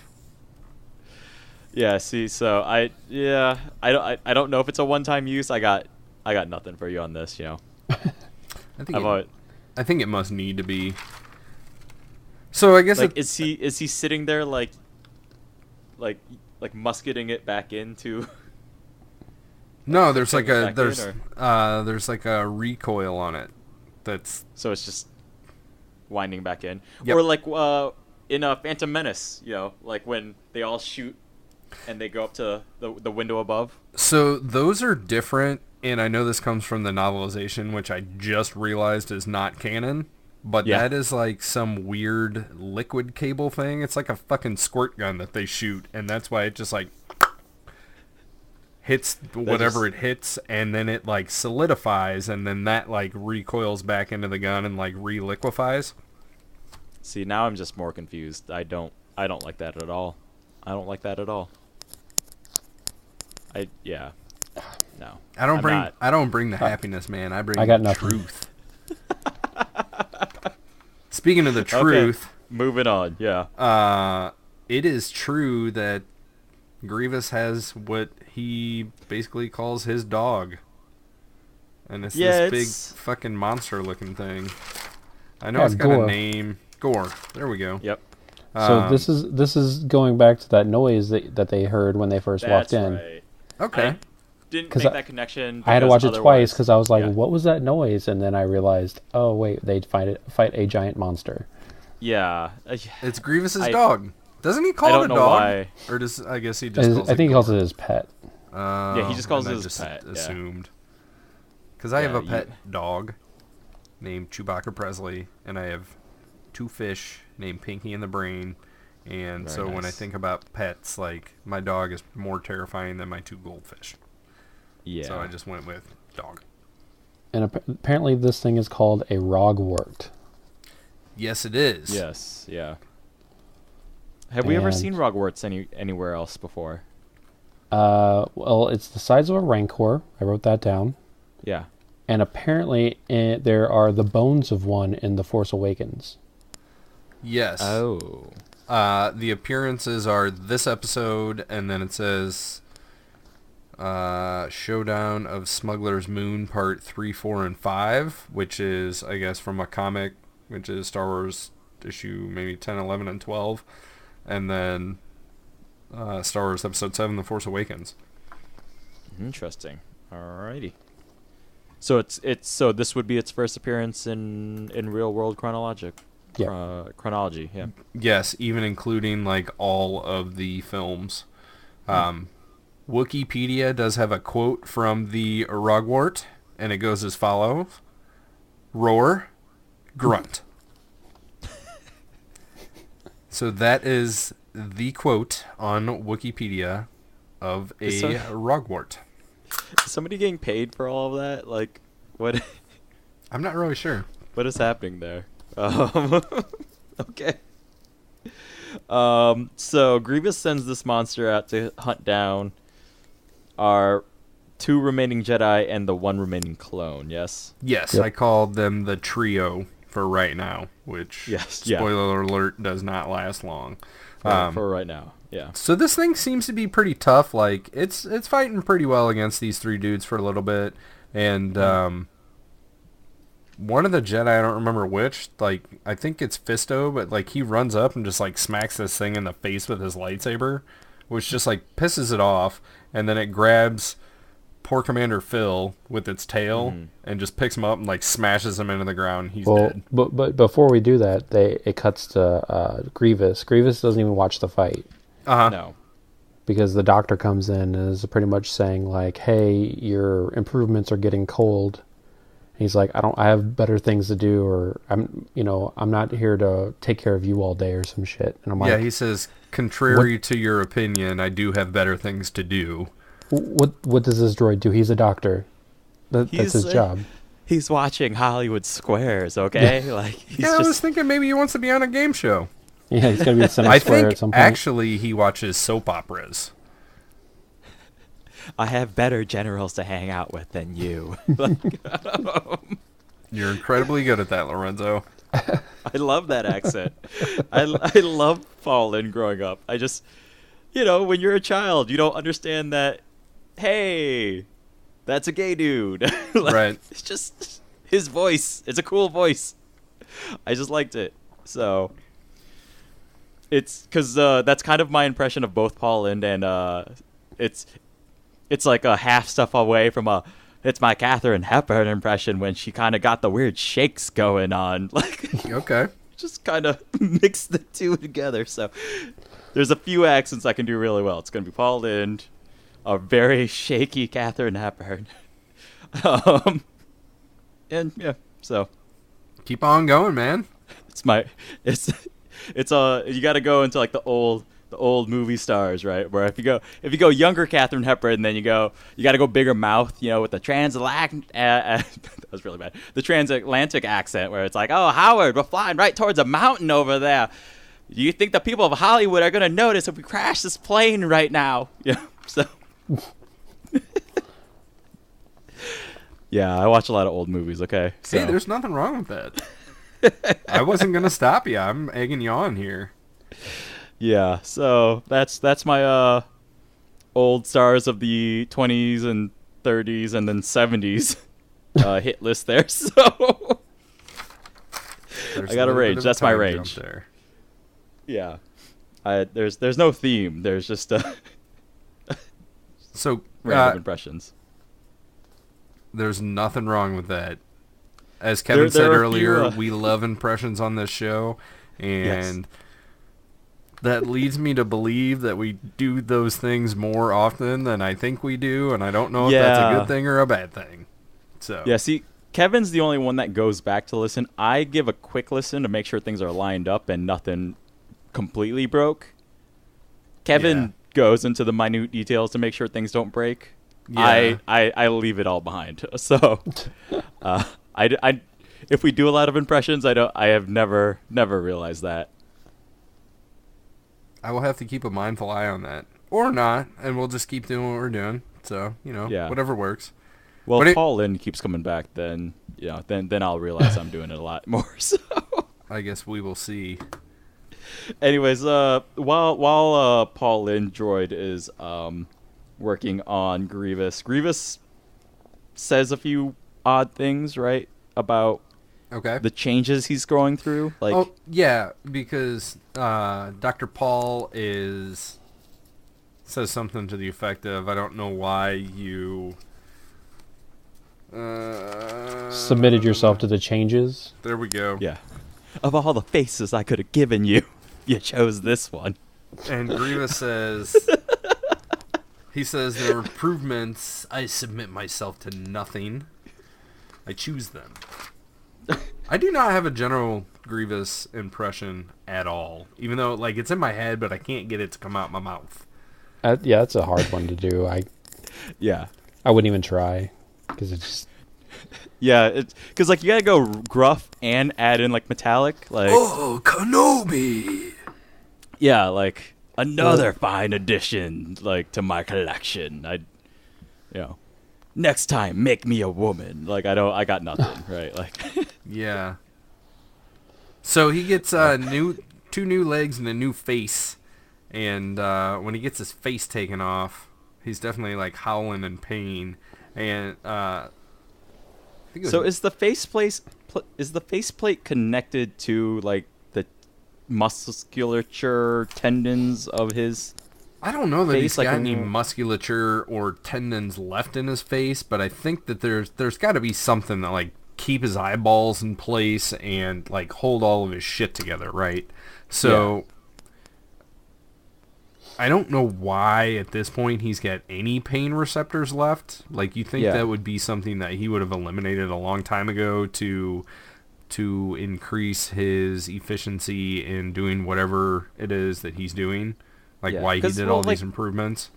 Well, like, when he gets the legs cut off, he kind of just, like, is like, oh, fuck, that's inconvenient. But it's not like he howls in pain the way, like, the face mask comes off, right? Like, right. But the legs aren't connected to anything, fleshy. They're just metal legs. Leg bones are connected to the hip bones. I learned that a long time ago. Does that still work in droid speak, though? Like, because, like... Beep, boop, beep, boop, beep, beep, beep. I think so. But we had this conversation with the R2 getting lost arc, where, like, when somebody takes, like, one of the cattle prods, like the electric cattle prods, and, like, stabs a droid, you know? Whether or not droids have feelings. Yeah, because is it movie Empire? In Empire, when C-3PO kind of goes into the room and there's, like, the one droid and, like, they steam its feet? No, it's Return of the Jedi. Because they're at Jabba's Palace. That is the third one? Shit. Oh, fuck, yeah, you're right. Yep, they're at Jabba's Palace, yeah. Yep. Because the one, like, the trash can droid is upside down and his legs are just wobbling. So, yeah, like, regular droids have pain receptors, but Grievous gets his legs chopped off and... They have feelings. Yeah, he's just going, like, full Lieutenant Dan, where he's just like, just leave me, it's fine. Just... I make a lot of movie references, don't I? Just... Very often. I think it was a few weeks ago that they were all like 90s music references with fucking Black Hole Sun, and the last 2 weeks it was T-Swift and fucking Katy Perry. Yeah. That we had some T-Swifty Swift. Yeah. So I'm pushing you to the side because we're moving on. Move forward. After General Grievous gets put back together, the trio are fighting this dog. What's his name? Rog? Gore. Gore. Yeah, G-O-R. Yeah. Yeah, it's pronounced Gore with an E, but spelled minus the E for whatever reasons. Because Star Wars. Yeah. Yep. Exactly. So he gets some appendages cut off. We end up with just Nadir and Kit Fisto. They kind of go off and hide. General Grievous is done getting his face off and then back on again. And he's like, ooh, I'm going to go watch this fight. And we'll see what's going on. And he goes in and he's like, no, my dog died. I'm so mad. And then Dooku calls him. And he's like, I heard some Jedi crashed your crib, right? And you should be able to defeat him. Like, don't let me down. And he's basically rehashing, like, what we saw 14 minutes ago in this episode. Yeah. 10 minutes ago or whatever. And so Dooku's like, yeah, whatever, I gotcha. No. Grievous is like, yeah, whatever, I gotcha. Like, fine, whatever. He does not say that. I'm not reading anything. I'm just making shit up. So the new episode we're creating in place is... we usually do this at the end. Go ahead. I would say Dooku pretty much tells him that, he set him up, that he's sent the Jedi there, and he needs to kill him. And Grievous gets pissed. And he's like, you're the one that turned off my fucking droids, and you're the one that let the Jedi in. And Dooku's like, doesn't deny it, doesn't even shrug, like nothing. He's like, well, I hope you come out victorious. And then fucking hangs up. So Dooku is the T-Swift of this episode. Dooku is the T-Swift. That makes Dooku T-Swift, and Grievous is the victimized Katy Perry. Yep. There you have it, folks. There we go. I worked it in. Of course you did. And you probably wouldn't have unless I had brought it up, which I have my big old fat mouth, and this is what we get. I'm going to figure out every feud in every episode from here on out. So Grievous goes after next, the Jedi by way of just like leaving his secret room inside his secret hideout, and the Jedi are straight just like eavesdropping and see his secret code of what buttons you have to push on the doors. Yeah. Which this doesn't make any fucking sense. Like, it's a secret hideout, and you need, like, a certain... Like, the front door, you only have to push one fucking panel, right? Yeah. And then once you're inside, there's, like, 10,000 fucking video cameras that follow you all over the place. Right? Mm-hmm. But then to get into... There's, like, an extra lock to get in. One hallway. Yeah. You have to push... Not the secret button, but like 8 different secret buttons in a certain order. Yep. So I have no explanation for you on this one either, because it doesn't make any sense that there's a door there to begin with. Like, why is this control room so secret, right? Yeah, I'm not really sure, but at this point, Dr. Paul is like watching what all the shit that's going down, this is why I said that I think that he is a fan of soap operas, because he's like walking by and he looks at a screen, and it's no longer like a hollow projection, it's just like a security screen that he's watching. Yeah. He's like, "Ooh, this looks interesting," and then he like sits down and he's commenting to the screen itself. And he is occasionally you can hear this over like a loudspeaker. Yeah. And he's like, "Oh, what's going on over here? Oh, there's the Jedi. Oh shit. Oh, the Jedi are breaking in." And then he's like, "Yo, Grievous." Lorenzo, you want to do the accent here? Like, it's Grievous. Grievous, there are a few Jedi right behind you. Ooh, right in prime position. There you go. And so he alerts. I really like the one with the tentacles on him. I don't even know what to say. He alerts... Dr. Paul alerts Grievous of the Jedi, as we just heard. So Fisto's got the door open, and he's like, "This is where we need to go. This is the control room." And he's like, "Come on, Nadar." And Nadar's like, "No, I'm going to fucking kill him. Like, this is what I need to do. I'll hold him off. Like, you go do the thing." Which they don't even have a plan of what they're going to do. They're just like trying to get into the room. Yeah. And Fisto's like, "God damn it." And the door closes. So the door's only open for like a certain amount of time because I guess he didn't hit the right combination of buttons. No, the droid closed it on him. Oh, did he? Yeah, the droid was trying to Dr. Paul to separate them essentially because he saw that essentially the weaker Jedi was outside, so he was setting him up. Yeah. So Nadar fights fucking everybody right now. And I think he does a pretty damn good job. I tried to look up how old he is, and it's only got a death year of 22 BBY. So to answer a question that we've had in some episodes in the past, like, we haven't progressed enough in this show to increase anyone's age or anything. So Ahsoka is still 14, Anakin is still 19. Like, we haven't made it. We're not a year into the Clone Wars yet. No, we're still right at the beginning of this war, yeah. And considering there's 6 seasons and only like 3 years worth of time that can actually pass during the Clone Wars, maybe we're about 6 months per season, but I guess we'll see on that point, because I don't think that math adds up either. It's probably not consistent either. Like, maybe the first season might be 6 months, but then it could slow or rev up depending on the need of whatever's happening. So right. So how old do you think Nadar is? He looked just barely younger than Anakin, right? Okay. Because he's still a knight. That's the thing, because like the problem for me is like the animated Anakin looks like he's like 25. Right. Yeah. But he's supposed to, he's 19. Right. And that's the issue that I always have with it, is like, dude looks so much older than he's supposed to. And then the live action Anakin with the long hair looks like he's 19. Right. And so like I would say like if that's the way we're going to look at it, so if Anakin is 19 but he looks like 25, I'd say Nadar looks like he's 17. So I'd say maybe he's about the same age as Anakin. He's like 19 or 20. You know, they're kind of like that's the age where they take the tests. I was thinking the same thing, but then I was also thinking back to Obi-Wan Kenobi in The Phantom Menace. And at that point, he's supposed to be like 25.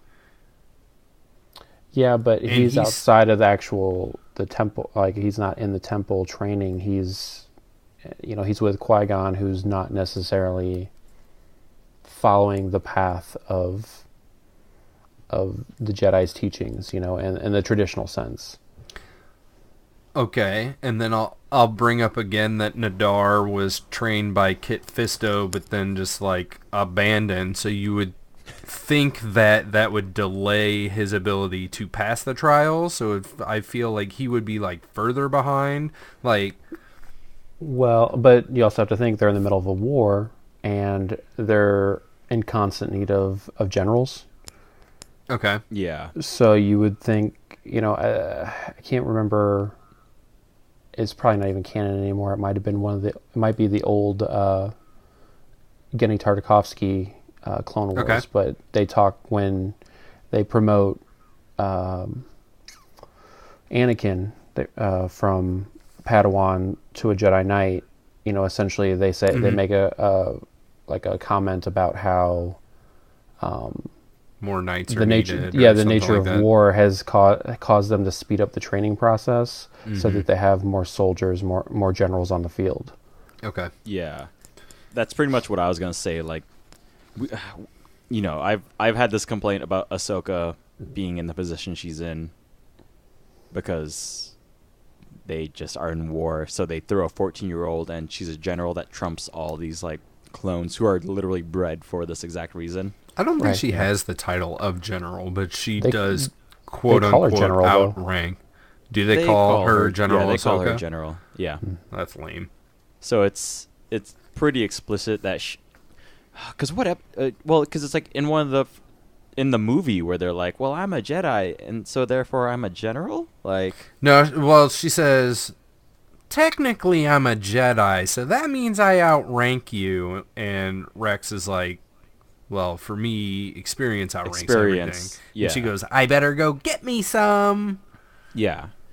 So, on a technicality, I think all the Jedi are like on a like vocational like accelerated program. I guess right is what's happening. So, but we're in a general agreement that he is in his late teens. Yeah, he's not quite. Okay. 20s yet, yeah. At that point, I think he does pretty well against these Magna droids because he takes out 3 like lickety split. Then he looks up and you see Grievous and a couple more Magna droids, and he takes out another one of them like no fucking problem. And then the other one, a little more fighting. Then it's him and Grievous. And well, it's a thing too. Like think of the beginning of Revenge of the Sith where Anakin and Obi-Wan are fighting. Absolutely. And like they're having trouble with the droids, so he does right, pretty and good. that's why I'm giving him props. Like he does pretty good. And he fucking fights Grievous and he seems to be doing all right against Grievous. And yeah, he holds his own for quite a bit, yeah. Yeah, do you want to cover what happens? You want me to cover it? Kevin, you want to cover it? This next thing? This next big thing? I mean, I can say it. So essentially, they're fighting, and Grievous blocks his lightsabers with his lightsaber, and then one of his arms comes down and grabs a blaster and shoots Nadar and kills him, while Kit Fisto watches. Kit Fisto is watching this whole thing because he snuck in and killed Dr. Paul. So, no more impressions for Lorenzo today. No. And what I wrote was Grievous does the old third arm cheap shot. Which the only thing I didn't like, I like the idea that he does that. I hate the way that was cut together. I don't know if that was for censors or... It looked weird when, like, the way that he's holding his blaster, because he was almost like I get it that he's supposed to pull his blaster from behind his back when there's no blaster there before. This is the problem with Grievous not having a body or pants or, like, I mean, even his cloak, like... Yeah. In the live-action movie, he puts lightsabers in his cloak. In this, they're just kind of, like, magnetically stuck to his hip and or butt. Right. And so he pulls a blaster out of his ass and fucking shoots this guy. But the blaster is from... It's a real awkward angle. Like, his wrist would be cocked all funny, and he shoots, like, from behind himself, past himself. Right. And I think you're right. Like, for censor purposes, he can't just, like, use his third arm to pull this blaster up and just fucking straight up blast a dude through the fucking throat or something, which would have been pretty fucking awesome. I don't know, though, because in the last episode, we do see quite the explicit, like, lightsaber through chest, you know? You see the exit, but not the entrance, right? Yeah. Yes. And I think Still, that is the difference. But I agree with Warren in terms of there's something off about the framing of it too. Mm-hmm.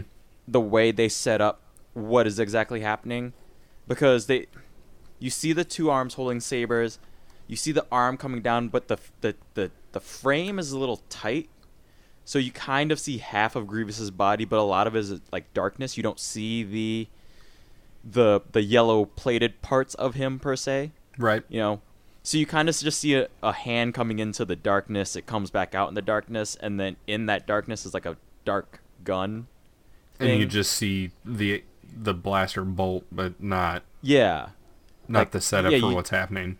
Yeah, you basically see part of like a shiny barrel, you know, like, right. And then you hear the blaster bolt, and then you see like the reaction. But you know, it did take me like a second view just to make sure I saw what I saw, you know, because again, the framing is very tight on this. I wonder if they had like a wider frame, like, and because of maybe how they deemed it gratuitous, they had to like cut it in and like crop it in a weird way. Okay, so I'm going to disagree with that because this is the director's cut. So in the director's cut, we have things that are restored back to the way that they would have been done originally, and it's not the cut that's aired on TV. So if there was those cuts, then I would agree with you. Like, if it was just the standard, if we were watching this on Cartoon Network back in 2008, then I would agree with you. But the fact that there are quote-unquote director's cuts of these things, and some of that stuff has been restored... Well, but it may be more of a LucasArts thing than a censor thing. Then, yeah, like I think they framed it how they wanted to frame it. I just think it's bad framing. So, like, they framed it that way so that there would not have to be any censoring or editing for it to be shown on TV, perhaps. Yeah. Okay. That would be my assumption here. But going with what Warren was saying, it definitely needed a two-shot because you kind of see you see the two-shot of the sabers coming towards Nadar, right? And then it cuts away. Like there's a hard cut. There's no pan. It doesn't go, like, the camera doesn't glide down or anything. There's just a cut to kind of half body thing, like it's essentially shapes, right. So then, like, for me, like, my sense of, like, there was no in between to give me the visual cue of what I was looking at, without needing to have more establishing. Like if you were watching it as it aired, it would have been really awkward being able to go back and like rewind it and watch it again. You're like, oh, okay, that's an arm. The shot happens. Oh, he's holding the gun now. Okay, I get it. Yeah, it's not good camera blocking, essentially, is what's happening. Yeah, so. Right on. Yeah, and the fact that, like, this pivotal moment is kind of having us debate like we know what happened, but we're still just like, yeah, just like it played weird, right? Like it's weird to have this pivotal moment kind of just fall this hard in terms of delivery. If it would have been a little bit more smooth, like I really like the idea that Grievous is essentially using like part of his armature to distract from what's really going on, and that's that he's using essentially a fucking blaster sucker punch. Yes. Yeah, I like the idea that he's not a fair fighter, at all. Like right. he doesn't give two fucks. Like, yeah, this is what I'm gonna do. Like he does the same thing to. Actually, we can get to that. So if we keep moving forward a little bit, unfortunately, Nadar Veeb is no longer with us. I don't know if he's one with the Force or not, but his time in this episode has expired. This seems to hit Fisto pretty hard, and at this point, his number one goal is to get the fuck out of here. Like, he's not trying to confront Grievous anymore. So he calls up R6, and he's like, yo, meet me at this fucking landing platform. And then he is talking to Grievous through the intercom system or whatever it is. And Grievous is like, oh, you're next, I'm coming for you, and calls him out by name, which I didn't even know that he knew that it was. I didn't know that Grievous knew that it was Jedi Master Fisto. But he's like, I'm coming for you, Fisto. Yeah, I wrote that down too. I was like, how does he know it's Kit Fisto? Is it? I mean, yeah. There's often sometimes convenience of all of the sudden the protagonist or antagonist knows the name of their opposite, right? Right. For one reason or another. And, okay, whatever. So, Kit Fisto is like, nope, you're not killing me today. Like, I'm out of here. And cuts up the control panel, essentially, like stabs the control panel and just like walks just stabs off. right into it. Yeah. So I guess this disables the control panel. I'm not really sure. But then he goes to meet R6 on some whatever landing platform that they agreed to. South landing platform. The South landing platform. I don't know why that needed to be so specified, but so they did. He calls up R6 and he's like, yo, where he is, man? Like, come help me out. And then Grievous like climbs up from the bottom, and this means that they have to fight now. And when Grievous like climbs up and he's like, oh, you think you're going somewhere? And then he just hops up there immediately 4 arms, 4 fucking lightsabers, like doing the whirlybird trick that he does later with Obi-Wan. And this is what I was getting at, is when you say that he doesn't fight fair, like he doesn't. And the episode is kind of building to this and talking about it, like all these modifications that he's done to his body. Like at some point in time he fought somebody and he only had 2 arms and he could only hold 2 weapons and he failed. So then he goes into Dr. Paul and he's like, all right, here's the deal, I need 4. Like, most of the time I only need 2 arms, but sometimes I need fucking 4 arms because sometimes I need to hold 4 fucking weapons instead of 2. So that's what he does to himself. And that's where he thinks that he's going to be better than this Jedi. And then he goes the cheap route also and, like, calls the fucking Magna Guards in. Like, hey, I'll fight you with my 4 arms, but I'll also have other people fucking fighting you too to stack the deck in my favor. Mm-hmm. Right. I wrote that he's like a rich CEO that like goes to Africa on a Saturday and kills a giraffe for like $1 million. Yeah, because, or like the rich dentists that killed that fucking lion. Cecil the lion. Yep. Right.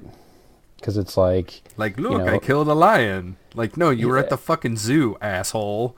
At some point, he was probably like a very formidable hunter, and then as he's moved on, he's like more like comfortable in the sense that I want bigger prey, but I'm not really willing to. Oh, well, I mean, I guess he's willing to put in the work because he's willing to modify himself, but he's like, I guess, not willing to lose. So, do you think this makes him less effective as a hunter, Kevin? Or do you think it makes him? Well, I think he crutches himself more on his augmentation. Right. I guess my question is like, are these actually, like, he sees them as improvements? Are they improvements, or is he just replacing one downfall with another? Where it's like he may go out and he's on this hunt, and the hunt is unsuccessful because of thing A. So then he goes, okay, well, if I change this about me, it's going to fix thing A, but then it also gives him some other defect that he is going to need to quote unquote improve. So he's not ever getting any better. He's just like continuously tweaking. I mean, I think swapping out one weakness for another is probably the best way I could think of it. I mean, okay. I don't know, because it's like you don't really see enough of the before. Like that's the thing that I think they skip over a lot too, is like those statues are really cool, but they're only on the screen for like a second. Okay. And like, I'd like to see more about that. I'd like to hear more about that, see more like what he's about, what drove him to the actual augmentation, other than just like, these are my improvements, and it may just be like, it could be a body dysmorphia type of thing where it's like, he's just not happy with how he is. Okay. And like, he may never have failed a hunt before, but he wants to hunt something stronger, and the only way he feels like he can do that is robot arms or robot legs, or some sort of mask to protect his face. It's just a weird, it's cool, but it's like cool visual, but it doesn't ever seem to help him, because here's the thing. So say he kills Kit Fisto, but maybe he doesn't get the killing blow, or maybe one of the Magna Guards hurts him first, and then he gets the killing blow. Does he still take that trophy? Right. Is he still as satisfied? Right.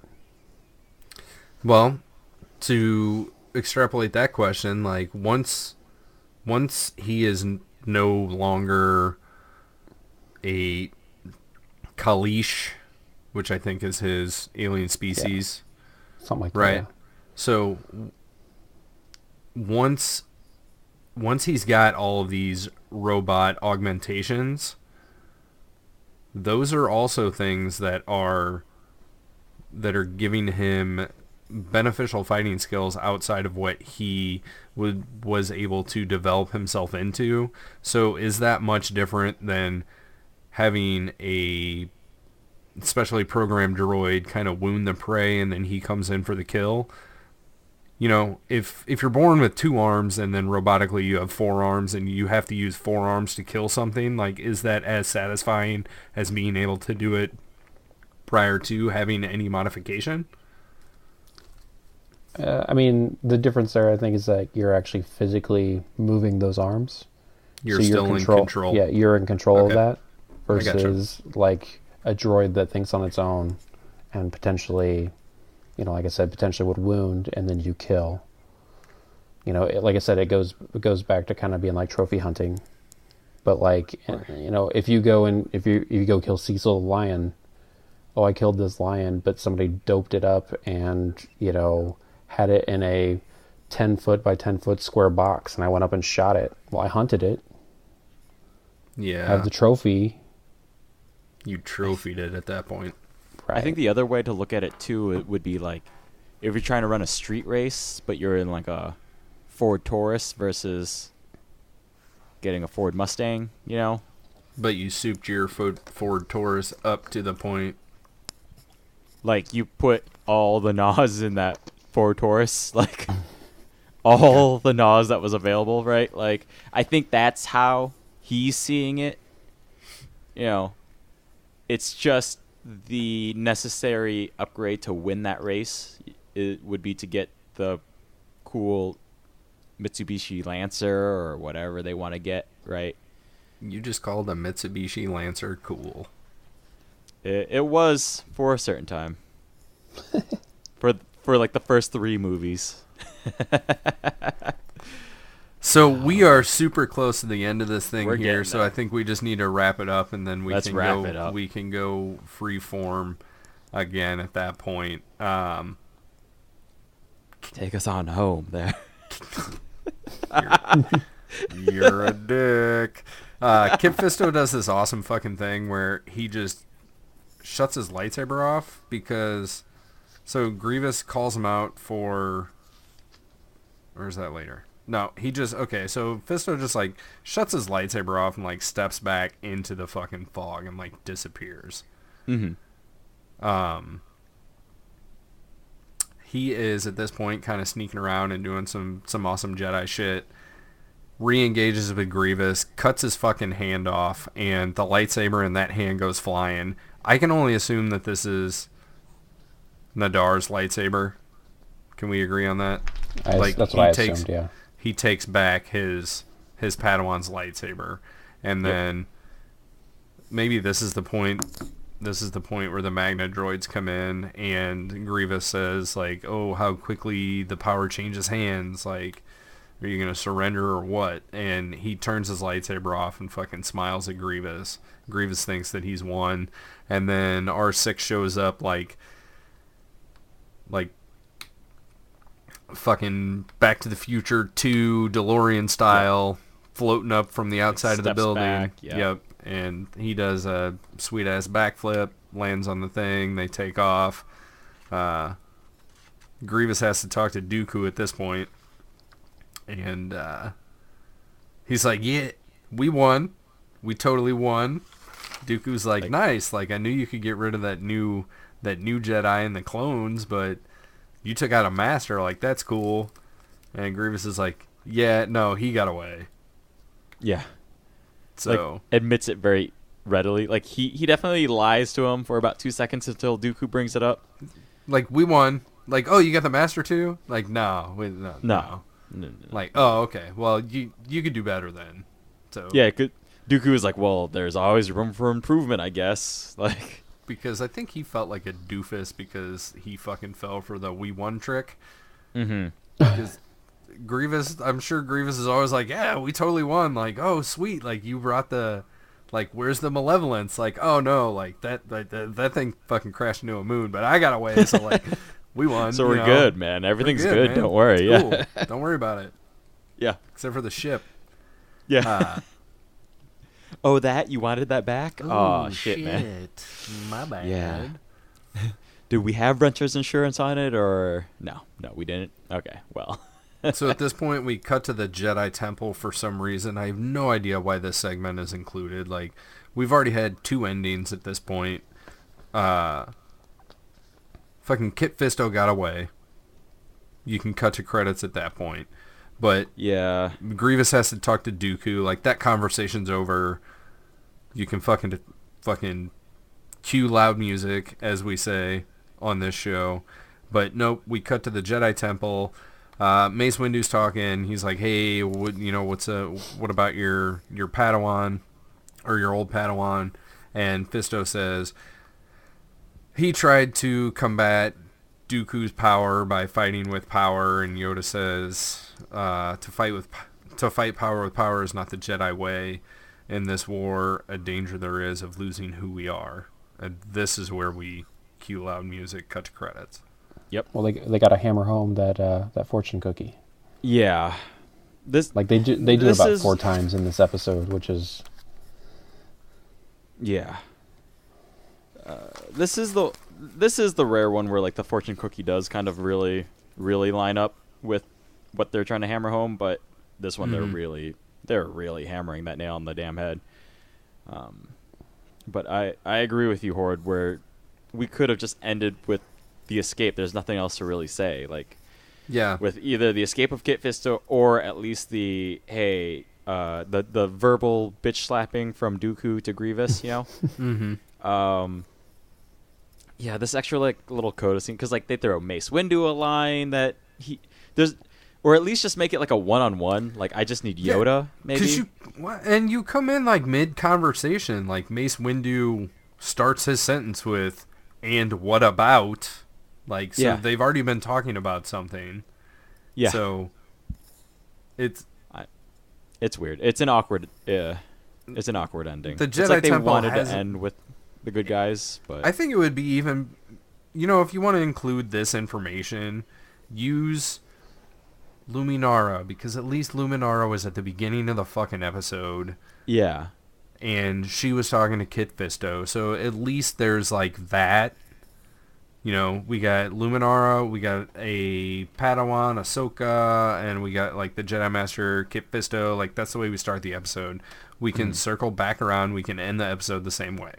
Just have him like calming in the starfighter as he's flying away or something, like. Right, like, hey, I fucking escaped.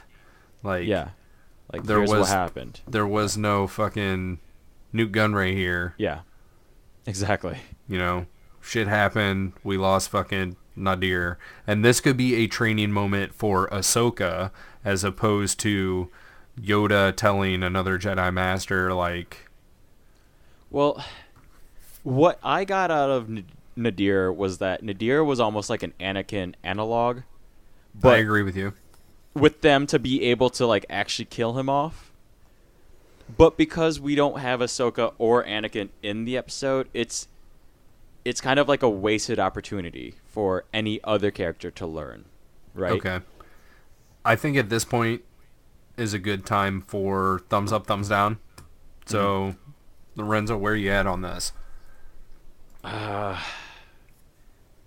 didn't hate this one, but it still bothered me enough that I can't quite go thumbs up. I'm gonna go thumbs down, but this one is close-ish. I have no major complaints for this one. And so far Paul Lynde is my favorite character of this entire series. So did you call him Paul Lindbot? Yeah, Paul Lynde. Yep. Awesome. So that's much better than Dr. Paul. You should have corrected me like an hour and 45 minutes ago. Yep.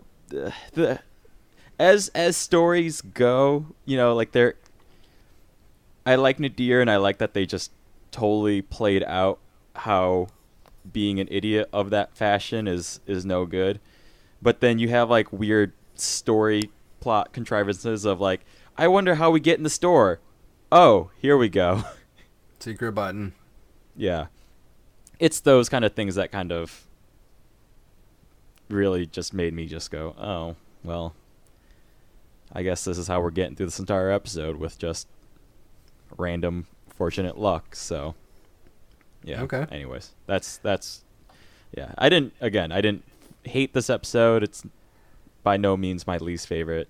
Yeah, you seem to have a less strong opinion to the negative on this one for sure. Versus a few episodes back, yeah. Yeah, often when you go, you're like, this is a fucking thumbs down, like all the way down, out the butthole, like down the other end, like thumbs double down.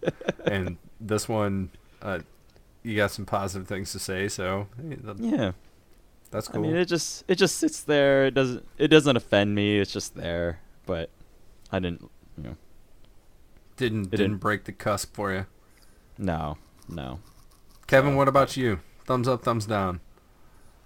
And I don't. Maybe if you could explain. So when I reached out to you about guest hosting on the show, and I said, hey, you know, pick an episode and we'll make it happen. And this is the one you picked. Yeah. So you know, I guess 9 years ago, I was actually watching these as they were coming out on Cartoon Network. So, because Kevin, you and I went and saw the movie, and I've never watched that movie again. Yeah. But for some reason, I felt compelled to watch the show, and so the first 9 episodes never grabbed me. They weren't like, there were some interesting parts and some fun parts, but they just, you know, I was kind of where you are, where they were all kind of thumbs down. This was the first episode that I remember that I was like kind of all in for. Right.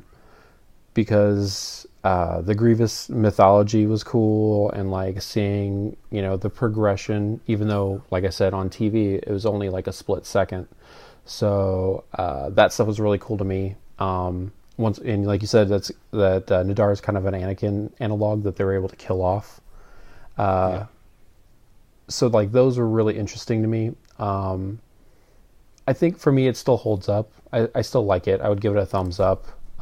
It's definitely got glaring flaws, but the way I feel like is like this became the turning point, especially in season 1, and the episodes start going uphill from here, like the characters that they start introducing and things like that, and like more of the themes too, because it's not always just about Anakin and Obi-Wan and Ahsoka. And those were the things that like I wanted to see out of a Clone Wars show, is like, you know, I don't want to see the 3 years that what everything that Anakin and Obi-Wan did. I want to see what everybody else was doing, and I want to meet new characters. And even if those characters die, I want to see their motivations. And I think this episode did a pretty good job of it. Well said. Yeah, for sure. Yeah, Kevin? I give this one a thumbs up. Similar to Lorenzo, I am not. So Lorenzo was like not completely negative. I am not completely positive about this. I think my view is skewed by having done this several times recently. There are things that I really like about this episode, and there are things that are questionable. But I think the overall concept of delving a little deeper into who Grievous is, how he came to be, because in Revenge of the Sith, the movie, which I knew he was in, as opposed to the novel that I tried to say that he was not in, right? Yeah. We're just given this dude who's got a cough, and it's like, is he a fucking robot? Is he a person in a suit? Like, what's going on? And in Revenge of the Sith, it's just like this extra extraneous character. Mm-hmm. He plays a much bigger part in the Clone Wars, and being able to see where he comes from is the meat and potatoes of what I love about the Clone Wars. We don't have to, like, is he a main character? Is he a tertiary character? Secondary? Like, I don't really know. I don't know how you would define that. But he's an interesting enough character in the show that I want to know more, and this is the beginning of the story that delivers that to me. And those are the things that draw me to the Clone Wars, draw me to Rebels, draw me to the stuff that is outside of the main 8 movies right now. This is the stuff that makes me a Star Wars fan. Yeah. No, both of you guys, I agree with all your points for sure. And especially with the way Grievous gets introduced in Revenge of the Sith, because I definitely remember sitting there with my dad, and my dad is like, what the fuck is this? Like, who's this fucking robot guy? Oh, yeah. Right. Like, the dude barely speaks English to begin with, so then you have this weird robot that's coughing, and my dad is like, what? Robot is coughing? What is happening? So when you say the dude barely speaks English, are you talking about Grievous or your dad? Both, I guess. Like, like, it was the first time that my dad and I actually watched a Star Wars movie, though, and he goes, that one I like because then I get to see where Darth Vader come from. Like, that was his review of Revenge of the Sith. That's fucking awesome. That's literally all it was. I was like, because George he did Lucas not like the other two. took that check all the way to the fucking bank. I'm sure he did. $4.54 billion of it. Yeah, because I think my dad, even knowing that the dude's name was Anakin Skywalker, he had no idea of the lore between how you get a dude and how you get black suited robot, you know? So had he seen like the original trilogy? Oh, he grew up on, like when he came, those were like his jam. Yeah. Okay. He introduced me to them for sure, you know. Had he seen The Phantom Menace and Attack of the Clones? Oh yeah. Okay. Yeah. That makes his review even fucking better. Oh, that's what I'm saying. He let me skip school when Phantom Menace came out. You know, like we all skipped school. He took us, and then I just remember afterwards, afterwards he was just like, "Ugh," like that's all he had to say. I was like, "Okay, Dad." And we talked, I think, last episode, like, you know, I was 12, so I was like, it's fine. It was cool, you know, as a 12-year-old. I was like, dual sabers is fun. Yeah. And he's just like, ugh. But, so, to your point, the reason I kind of bring that up is, to my dad, a character like Grievous was super fucking confusing. And even for somebody like me who did kind of try to read into all of it as much as I could and did watch the 2D animated shorts that kind of came out in Cartoon Network, you know, I was keeping up as much as I could, and even then I was still just like I'm like confused by all this. So to your point, I do appreciate having the series kind of backfill in that information.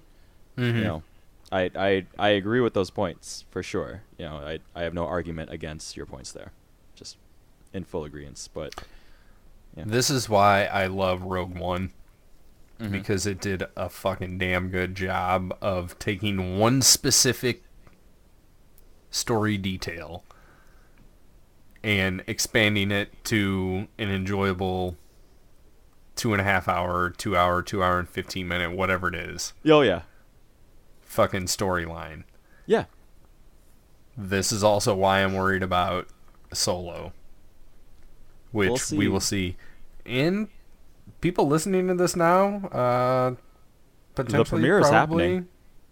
And as we record this, the premiere is happening. As it is released as this episode is released to the public, we're weeks past the point. How far past Solo are we? Well, like I was having this conversation the other day, and it's like, I think the reason why Rogue One works so well is because it's not a Star Wars movie. It's a heist. It's like a heist, like Saving Private Ryan-esque. Right, a heist mix. War movie set in the Star Wars universe. Yeah. And so like, you know, it's a different genre. You're not hitting the same beats, you know, because it's like one of the problems that people had with The Force Awakens is it hits all the same beats as the original trilogy does. And then you can argue that's why people don't like The Last Jedi, because it breaks those beats and strays far away from them. Yeah. Like, interesting.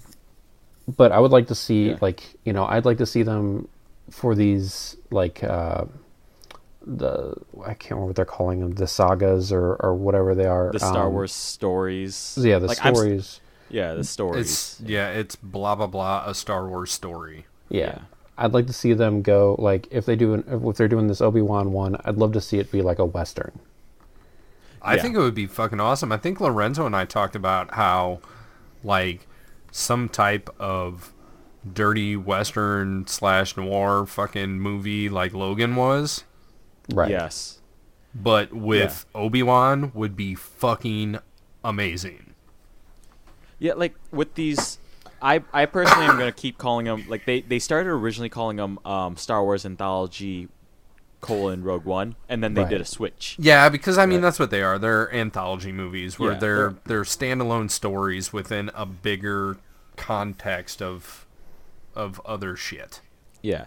Like, they're definitely going for the obvious ones first, like Rogue One, like, take a story that fill in a bit that we know and, like, fix a plot hole. Same with Solo, we're back filling in, you know, essentially what the Clone Wars did, but, like, on a bigger movie scale, you know? Right. My idea, like, if I were running that studio to do anthology films would be like, okay, so we kind of got all the obvious ones out, like Obi-Wan, maybe Boba Fett, Yoda, whatever. All right. Please don't do a Yoda movie. No, we'll hey man, if there's money involved, Disney will find it. If there's a Yoda movie, it should be like Castaway.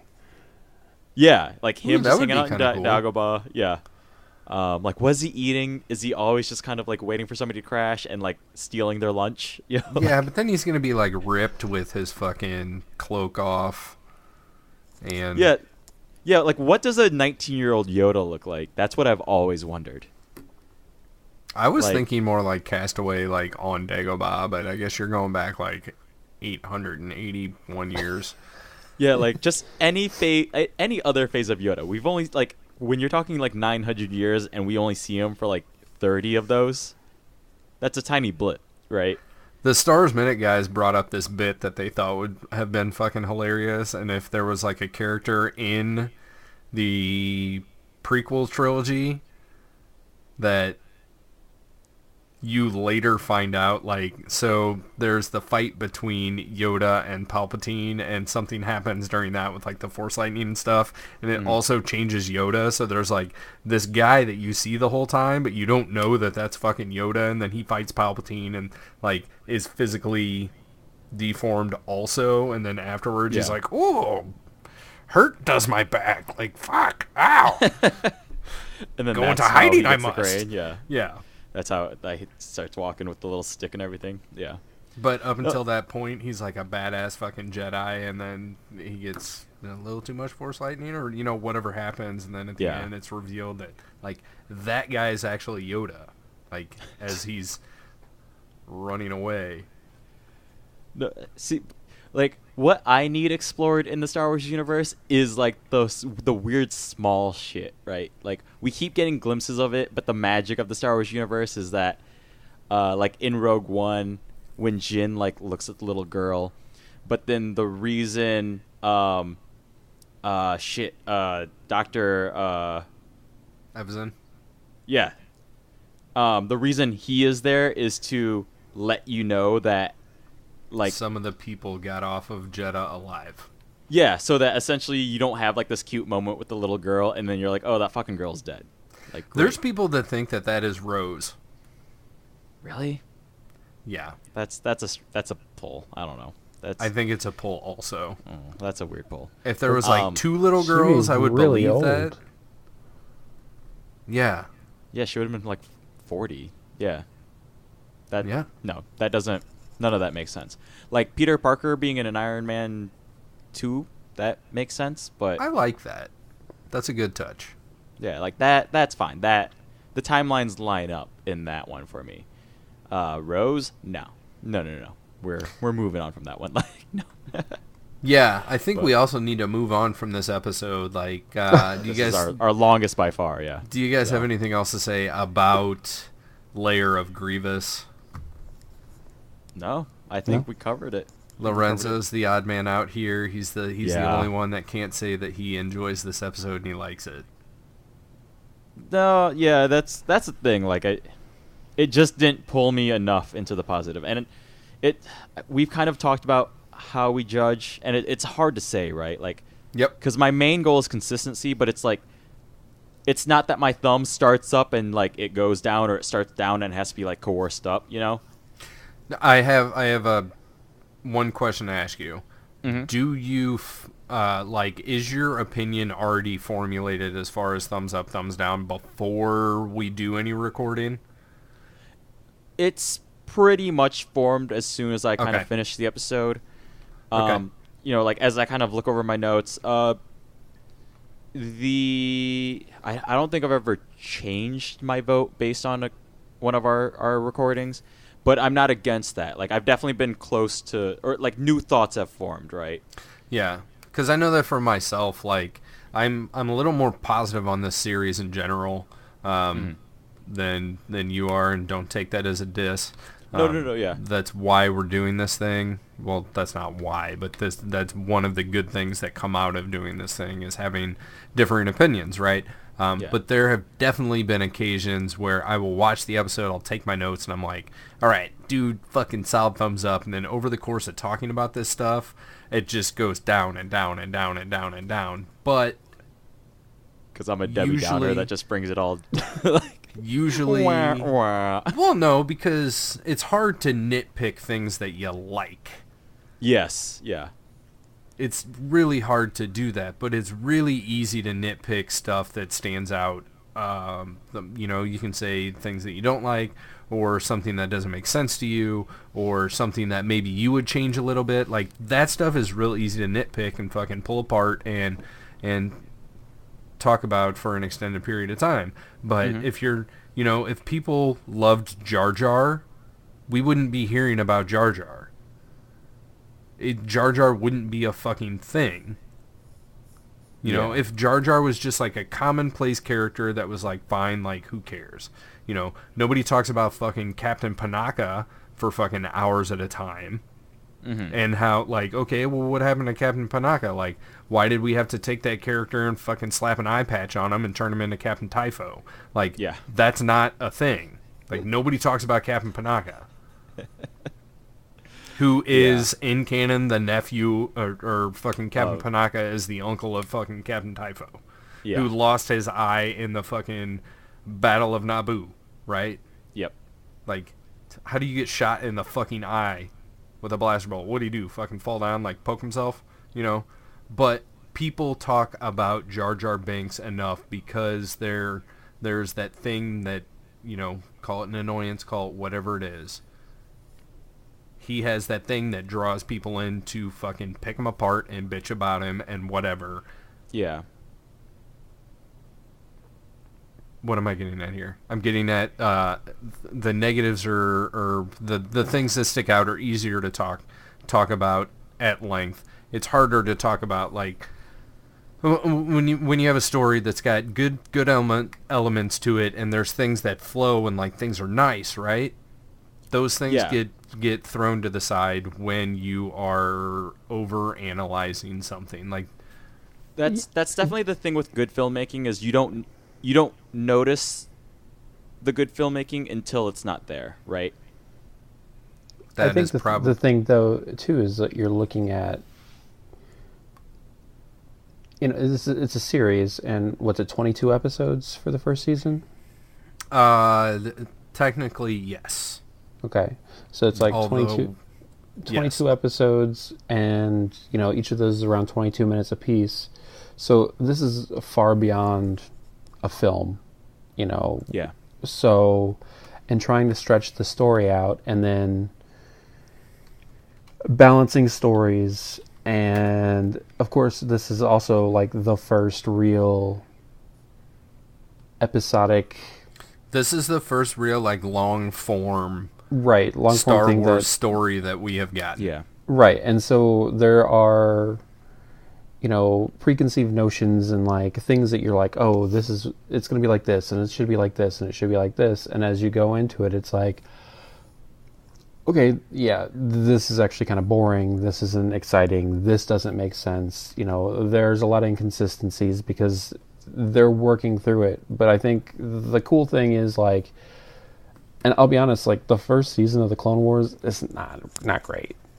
It's not very good. It's got its shining moments, and there's some really cool characters that it introduces, like I said earlier, and you get to see the glimpses, and then I think as they moved on, they got a better feel for the show, and so, like, right, like season fucking 4 and 5 are fucking phenomenal. Yeah, season 2 picks it up, and then 3 gets better, and then 4 and 5, and then, like, the lost missions. The lost missions, yeah.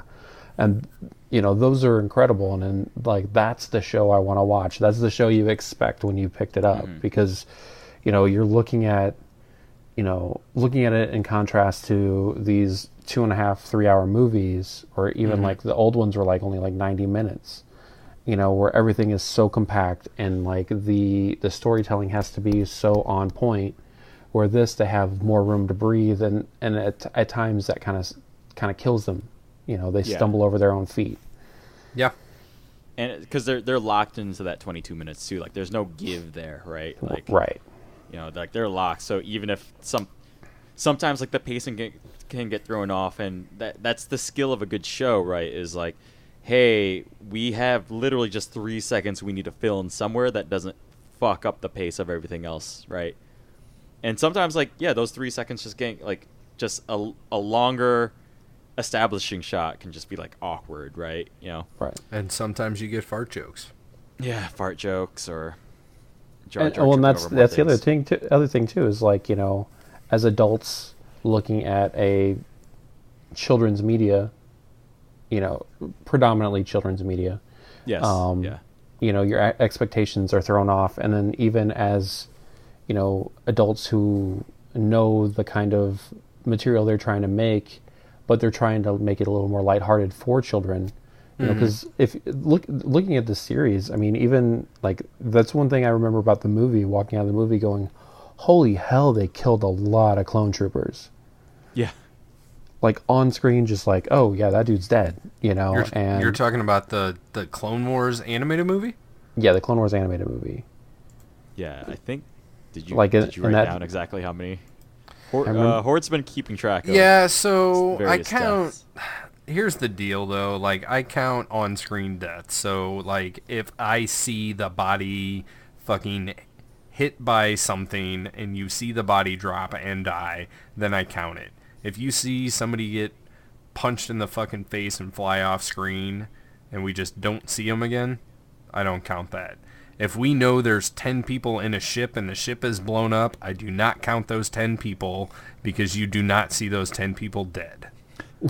Kevin wants to see the life leaving eyes. Yes, if I do not see, if I don't, he is like, a dark motherfucker over here. Like, I gotta see the death and the aftermath to get on this list. He needs to see the blood draining out of the face. Like now, conversely, I do the same thing with the droids. Like you can't just knock a droid down. It has to be an explicit on-screen death. Yeah. Yes, you can throw a rock at a droid and knock the droid down, and then if you see the droid laying down at that point and it no longer moves, I will count that. Yeah. So what's the number for the film? So what is the explicit 4 number? Parts. For clones, it's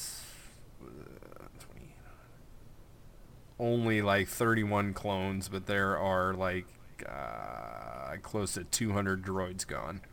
Right. Wowie. Yeah. But that being said, just the movie is 10% of all of the clone deaths that we have seen. Damn. So far. Yeah.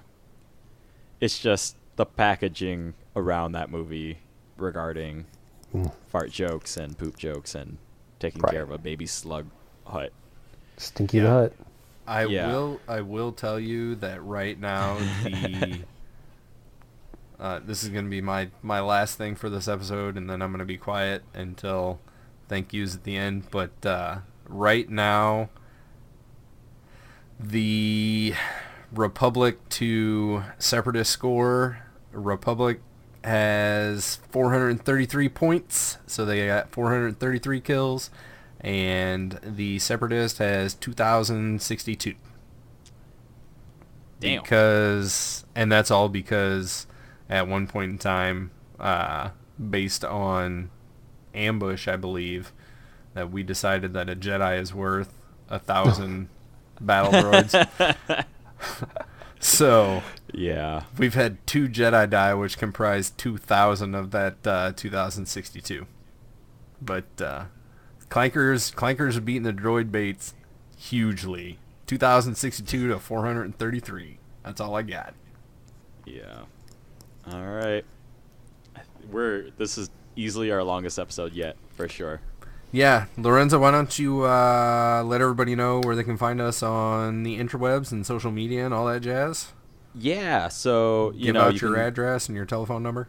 Oh yeah, my home phone is if you're listening to us on iTunes or Google Play, please like, subscribe, review us. That'd be great. If you want to reach us via Gmail. You can email us at notthenerdspodcast@gmail.com. You can reach Kevin Horde. He is taking care of our Twitter, which is at notthenerds podcast on that one. Yep, at notthenerds podcast.